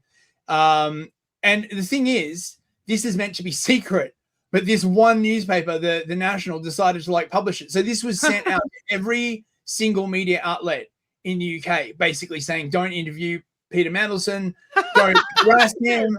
Again, if he had done a racism, right, it would have been open season, right? Like you can harass him all you want, like send people around to his house, like camp out, right? Like harass his family. That's fine, right? But look, right, he only leaked confidential state economic secrets to the Epstein network, right? You gotta take like a sort of, a measured kind of thing. You live in a fucking circus. Oh my God, it's so fucking dystopian, right? Like over here, like it's just insane, right? Like, look, I know America is insane, but it's sort of insane in like a more sane way, if at least that's what it seems like to me. Oh my God, just do violence in the streets like us. What the hell is this shit that you're doing? They do violence in the streets over here. The Browns do it all the time, mate. Right? Well, no, political violence, not the regular Brown stuff. talking about the... No, the Muzzies do political violence all the time as well. Oh, I always forget about your Muzzies. Yeah. It's all white and black to my American brain. Yeah, they're a national treasure, mate. Right? Like, they built England, right? We wouldn't be anything without the Muzzies, right? Like your moves. So Epstein was part of the Trilateral Commission. Here's him like basically like talking about the Trilateral Commission is a non-governmental policy-oriented forum that brings together leaders in their individual capacity from the worlds of business, government, academia, press, and media, as well as civil society. The Commission offers a global platform for open dialogue, reaching out to those with different views and engaging with decision makers from around the world, with the aim of finding solutions to the great geopolitical, economic, and social challenges of our time. And lots of hookers, presumably, as well. Its members share a firm belief in the values of the rule of law, democratic government, human rights, freedom of speech, and free enterprise that underpin human progress. You got to remember, this was probably written like around 2000. This fucking blurb. Things have changed a lot. Members are also committed to supporting a rules-based international system, closer cooperation across borders, and respect for the diversity of approaches to policy issues. And Epstein's like, oh yeah, we should turn this into Davos. Awesome, right? Like, great. Davos can really replace the United Nations. I mean, fuck's sake, right? Oh yeah. So, wait, where's this? And here's Starmer, part of the Trilateral Commission. It's literally still on their like page right now. If you know deep conspiracy law, back in the 90s, the assertion was that global government was coming, and the way it was being stitched together was with three groups: the Trilateral Commission, the Bilderberg Group, and the Council on Foreign Relations. And everyone's like, we'll never have like a world government, right? Like, what are you, like Rush Limbaugh? Yeah, well, it fucking turns out we were right. Okay, and that's why it's a good thing. This is Richard Tice as well, who's like one of the heads of the Reform Party. He's also a member of like basically a secret society called Les Circle. Great, right? Like you're not getting out of this. You're not getting out of this. Okay, like it's just the elites run what the elites run. Now this is awesome. This is Peter Mandelson from like 2001 or something, right? Deep geological time when he had to resign from Tony Blair's government for taking like a dodgy loan, let's say, right? Check how he says it. A little alarm bell should have gone off in my head, and I should then have gone on and said to my permanent secretary, look, by the way, I have this loan, I am the Secretary of State. People might put those two things together and may feel that, it's unacceptable. Now, I should have foreseen that. Well, and I should have taken... Explain now why the alarm bell didn't go off. I can't explain, no. Even Florence. I can't explain. No, it just slipped my mind. It seems like he has absolutely nothing to say for himself. Right, loyalists have been heard to complain that their leader has often seemed too dependent on Peter Mandelson. The Prime Minister will continue to take advice from Mr. Mandelson, although perhaps he won't acknowledge it publicly. When will Mr. Mandelson be back? When will you rehabilitate him? Does he have a future in the cabinet again? Peter Mandelson's resigned. That's all I intend to say. That's all I You have have to the say. door open for him, or you appeared to. The future will take care of itself, but I'm not going to speculate on it. So Mandelson basically like made Blair.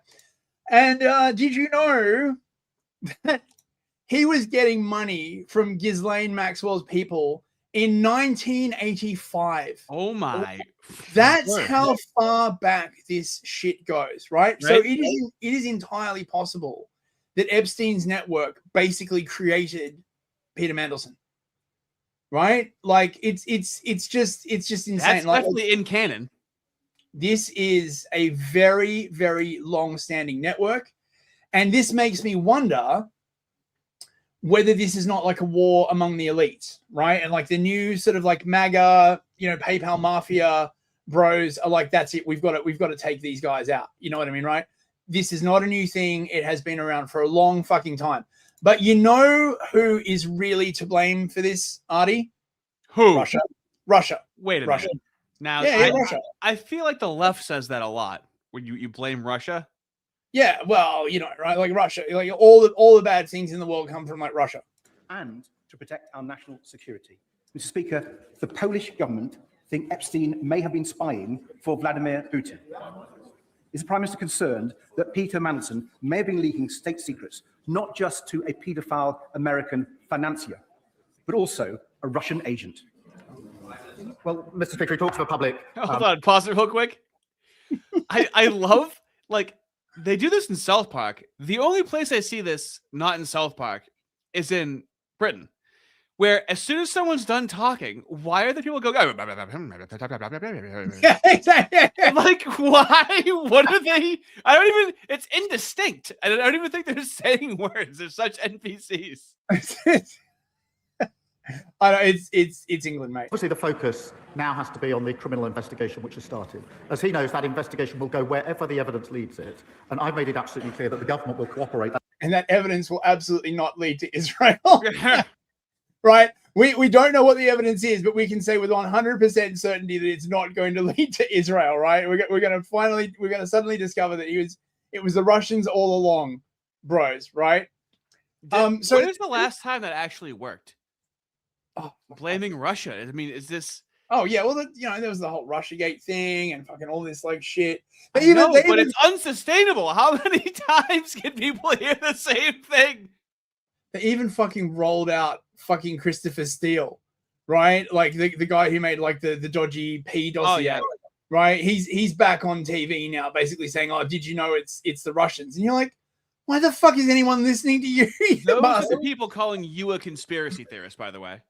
So, Keir Starmer here. I've just cut in for like a brief moment. Obviously, we will be investigating these allegations as thoroughly as those rent boys investigated my butthole. But for the moment, I would like to get back to the business of government and launch our new Pride in Place initiative. A lot of people in the glorious and diverse UK have been talking this country down, saying it's some kind of a shithole, and I reject that absolutely. Where I live, it's very, very nice. I have armed security, and and so I have launched the new Pride in Place. That's literally what he fucking called it. Pride in Place. The reason why it's so funny to listen to you is because how am I supposed to, with my discernment, know when you're joking or telling the truth that entire time? That's why I was laughing. I'm just like, I gotta flip a coin right now on some of this stuff. I know it's fucking clown work. Pride in Place, right? Like that sounds like an LGBTQ. Yeah, what slogan, is it? 2021, right? Motherfucker? Like you still doing that shit? We're not doing that shit anymore. That shit still exists. It's led by you, our glorious communities. He loves the word fucking communities, right? Like, yeah. Basically, never ever talks about the majority population, right? It's like always, this community, that community. Whites don't have a community, obviously, right? Like, whatever they call a community is dysfunctional. The Moos don't like this. Like, we don't talk about the Chinese community. We talk about the Black community. They're dysfunctional. We don't really talk about the Indian community. They're doing fine. Anyone that's a community, it's like a death kiss. Yeah. Keir Starmer is fist press impression. Thank you very much. Yeah. I have worked very hard on this impression. I found that the key is to erase your brain, let your jaw go slack, and remove from your voice any trace of emotion or actual human feeling. You can tell Fist goes somewhere else when he's doing the impression. Mentally, he's gone to somewhere else. I had to like watch so much of this motherfucker when I was like doing about the show. It's just enraging. Listen to this and tell me, right, you are not enraged on my behalf. Listen, this is bullshit. You see it in the industrialized grievance factory, in parts of social media. That's us. He's talking about us, the industrialized grievance factory. We're like a sausage factory, but instead of sausage, we're making grievance. They do this. Who did this recently? It was when I didn't show it to you guys, when Konstantin Kisin was talking to Jeremy Boring, and Konstantin Kisin had to no.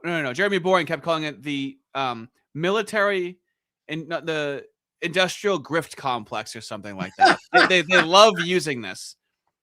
Yeah, and I think it's so clever. Oh, it's so clever. Miserable video after miserable video telling you that entire cities and towns, the great communities of this country, are wastelands, no-go zones.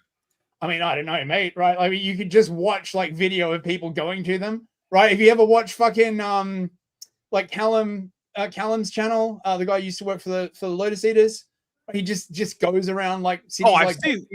We've seen those on the right here. We've seen those, yeah.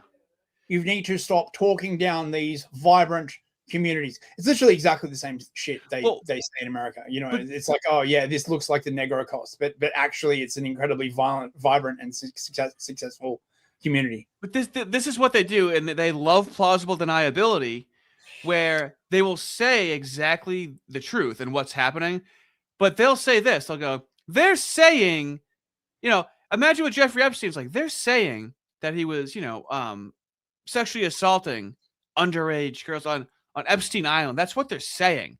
The way that it's being said to a normie would hear that and go, oh, that is suggesting that they're lying by his tone. They do this all the time by saying what the truth is, you know, in a suggestive way that, like, can you believe that they're saying this? Well, you're not saying it's wrong so far. We'll see if he says it's incorrect or wrong. And worse, selling the lie, defied every day by millions of people in this country, that people who look different cannot really live together. I see no evidence of that whatsoever, right? Well, oh, fuck me. Well, I know, but like there's you know, in the 90s it was like, yeah, see, we can all like be different and get along, and it was like, and it was working and it was fine. No, just the way it's framed, right? Like it's just that we look different. There's nothing every else, time. Right? There's no appreciable difference to anyone apart from just the way they look, not the way they behave, not what they believe, not how they like organize. Like when you like make like a fucking like huge like group of them, right? Like, oh, fuck. I know the fact that they travel in packs. Like, you know, there's a gaggle of geese. You know, there's a circle rape of muzzies. You know, Bro.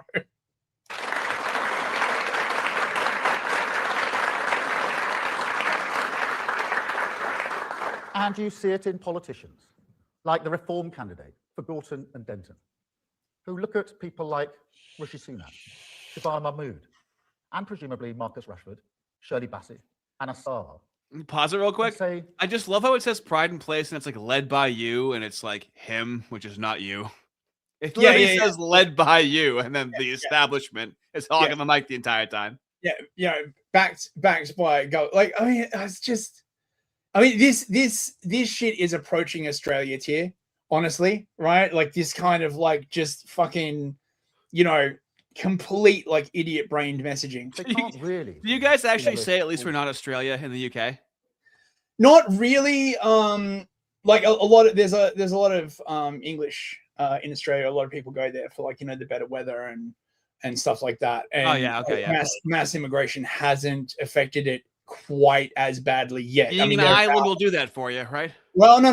Don't worry. They're still like shipping them in at like a furious rate and paying. Thank God, I was worried. Like that, right? You know, they're like about 5 years behind the UK. Don't worry, man. Don't worry. We'll be soon. Welsh or Scottish, because they are not white. An affront to British values as I see them. And I tell you, as long as I've got breath in my body, I will always fight against that politics. Oh, now he's animated. Now he's animated.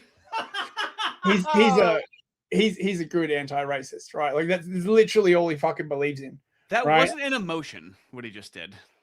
That's not an emotion, whatever he just tried to do.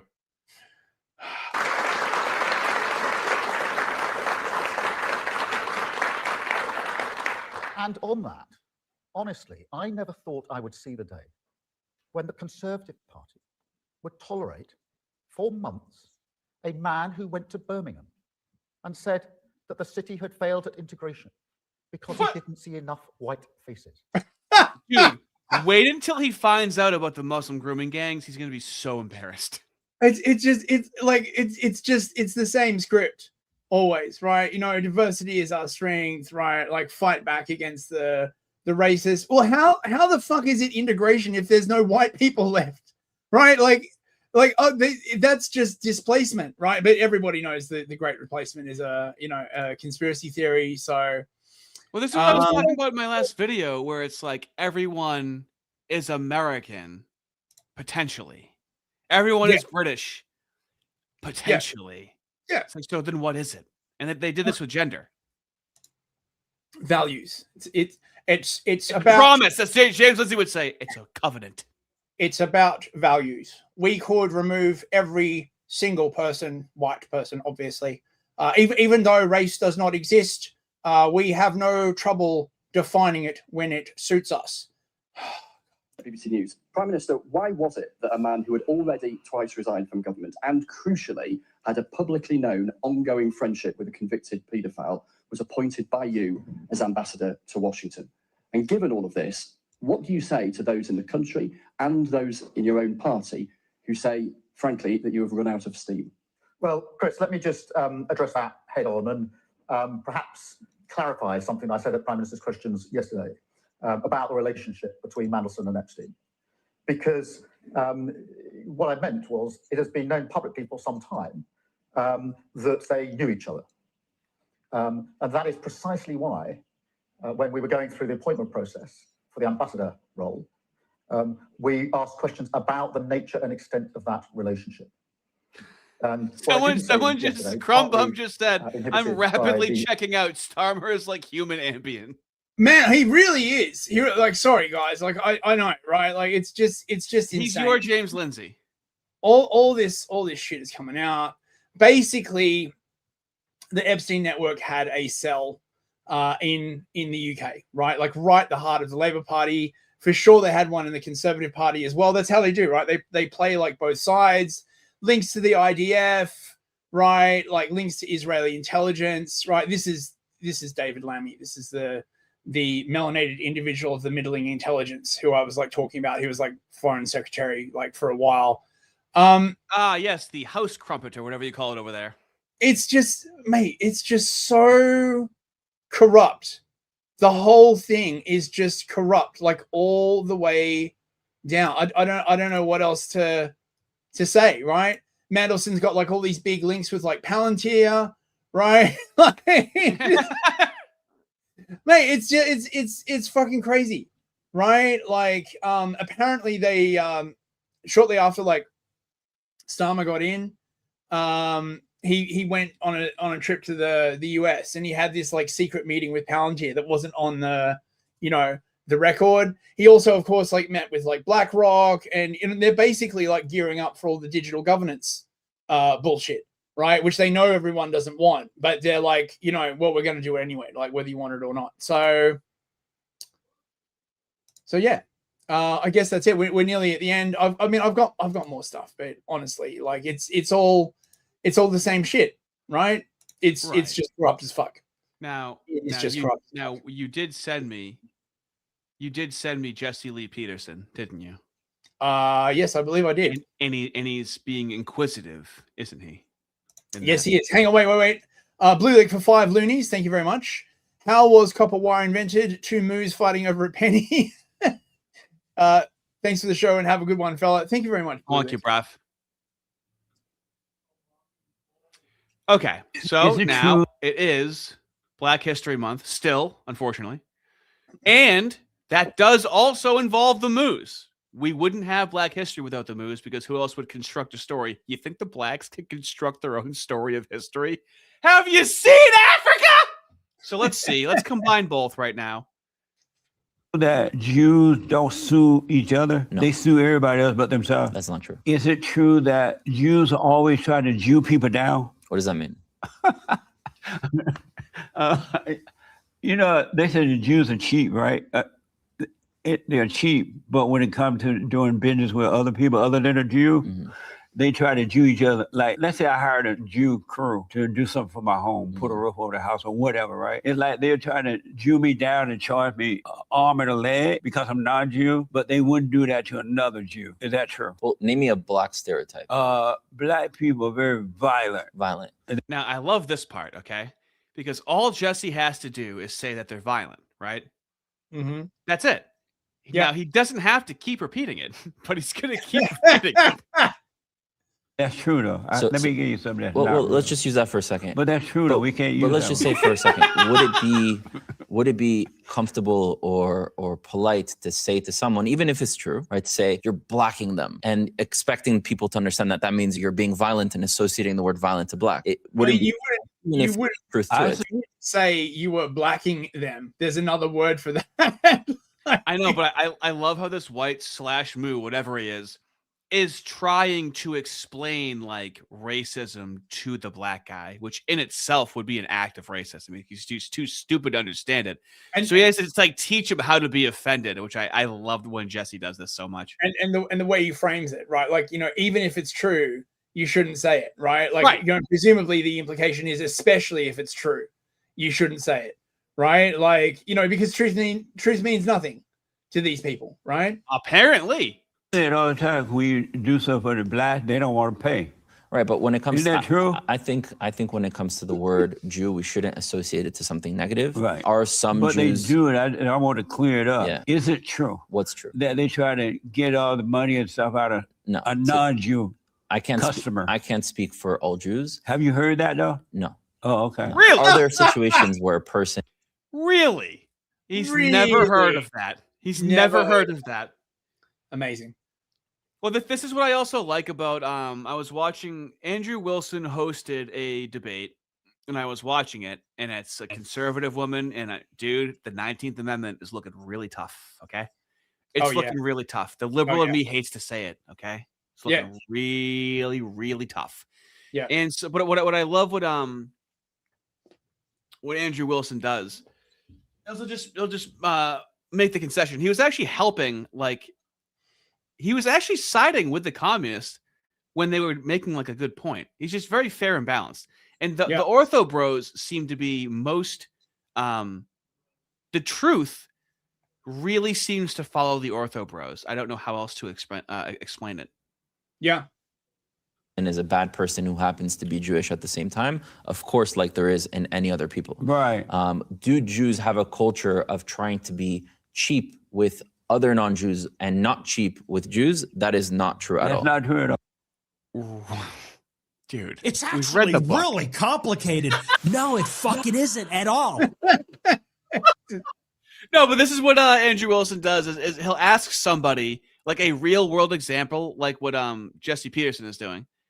And so when you ask that real world example to an audience, the audience understands, you know, general reality. See, Jesse Lee Peterson is a bit like Jake Shields or Dan Bilzerian, right? Like he's not I don't want to sort of throw shade, but he doesn't have that sophistication. So like none of this shit works on him. By his own admission, he's black and slow. Okay, Jesse Peterson. Okay, now he talks about lesbians, but he's also black and slow. Okay, it's literally the meme.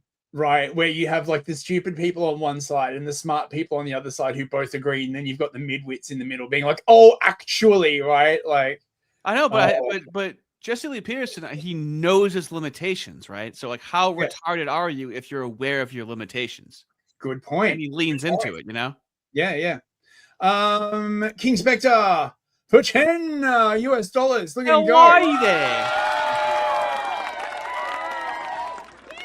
A tipping point, you say? Or was it a kipping point? Hopefully quite buttery. I'll take it. I'll take that. Kipping point? The kipping point approaches, bros. Well, at what point do you smack the hat off the head? You know, what's the kipping point? I don't know. There's probably some very, very complicated like passage in the Talmud that like tells you like when it's allowed, you know? When do you start to lay hands is what I want to know. Yeah, I think we're cleared out. We got some fishback stuff. I do want to talk about fishback at one point, but okay. When's the election? He's running for Congress, right? He's running for something. Oh no, I think governor. Yeah, in Ohio. Ohio, and he's going full Nick Fuentes with it too, mate. He's got his own quarter zip. He calls it Goy. I'll show you the Goy slop. Yeah. Show us the Goy slop clip, because I mean this is freaking an amazing evolution in American politics, right? Like just the fact. Could you imagine a politician would ever say this where you live? If this was like the UK, he would just never ever be allowed like anywhere close to power. Like it really demonstrates that the US does have a much more free political representation system than the UK. My view is our high school cafeterias should be run by great local businesses, small business restaurants that have local labor, that use Florida cattle, Florida produce, Florida fruit, and yes, Florida orange juice. Now he's making a great point. We should source locally. Why are we shipping in all of this bullshit into our bodies? It's the perfect argument so far. And it's not an ad hominem because he makes his point and then he puts the cherry on top. They should take over our cafeterias. What's with the Pop-Tarts in the Broward County Public Schools in the cafeterias? I'm not saying that the test scores are a result of the Pop-Tarts, but if you wanted kids to fail, if you wanted to set up our kids for failure, you would feed them the absolute Goy slop in our cafeterias. Wow, bro. Oh my god! And it gets the applause on the Goy slop too. Holy shit, man! Yo, ride the wave or be a slave, okay? This is an amazing time in American politics, dude. Like, I know. I'm dude. Holy shit! I'm trying to ride this. I just caught the wave as it was coming. Okay, I didn't see what things were like before it necessarily. Yep. All right. So we done? I think we did it. I think we gave the people what they were looking for. Okay. Oh yeah. Wait. God, your Monday. Show your Monday. My brain was like, oh yeah. So Monday. Next Fistory episode is probably going to be about the evolution of alchemy, and all the messing around you can do with, like, turning lead. Like, where did you get all this gold from, Jaime? Oh, well, it turns out I just discovered alchemy, and there's like a bunch of stuff to do with that, and probably a bit on the Rothschilds and sort of their ascension to power. I'm working on it, but yes, Monday you can come check it out on my channel. Newsfist. It's hard to find me on YouTube, but link in the description.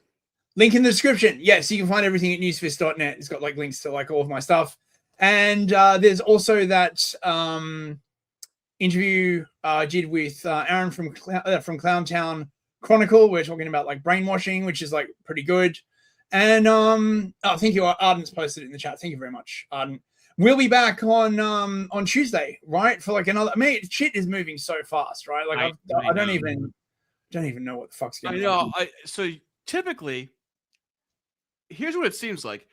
Usually I'll do a stream on Saturday if something has pissed me off enough. And if I don't stream on Saturday, it seems like then I make a video on Sunday or Monday. That's what it seems like so far. As of right now, nothing has pissed me off enough. But if something pisses me off tomorrow, I'll be sure to send out a blast of a post to stream tomorrow at 7:30. So that is tentative as of right now. Awesome. All right. See you later, fellas. We have the best, fellas. Thank you, chat, for all of your chat work. my brain's starting to. I know. Later, fellas. Later, fellas. Artie and Fist.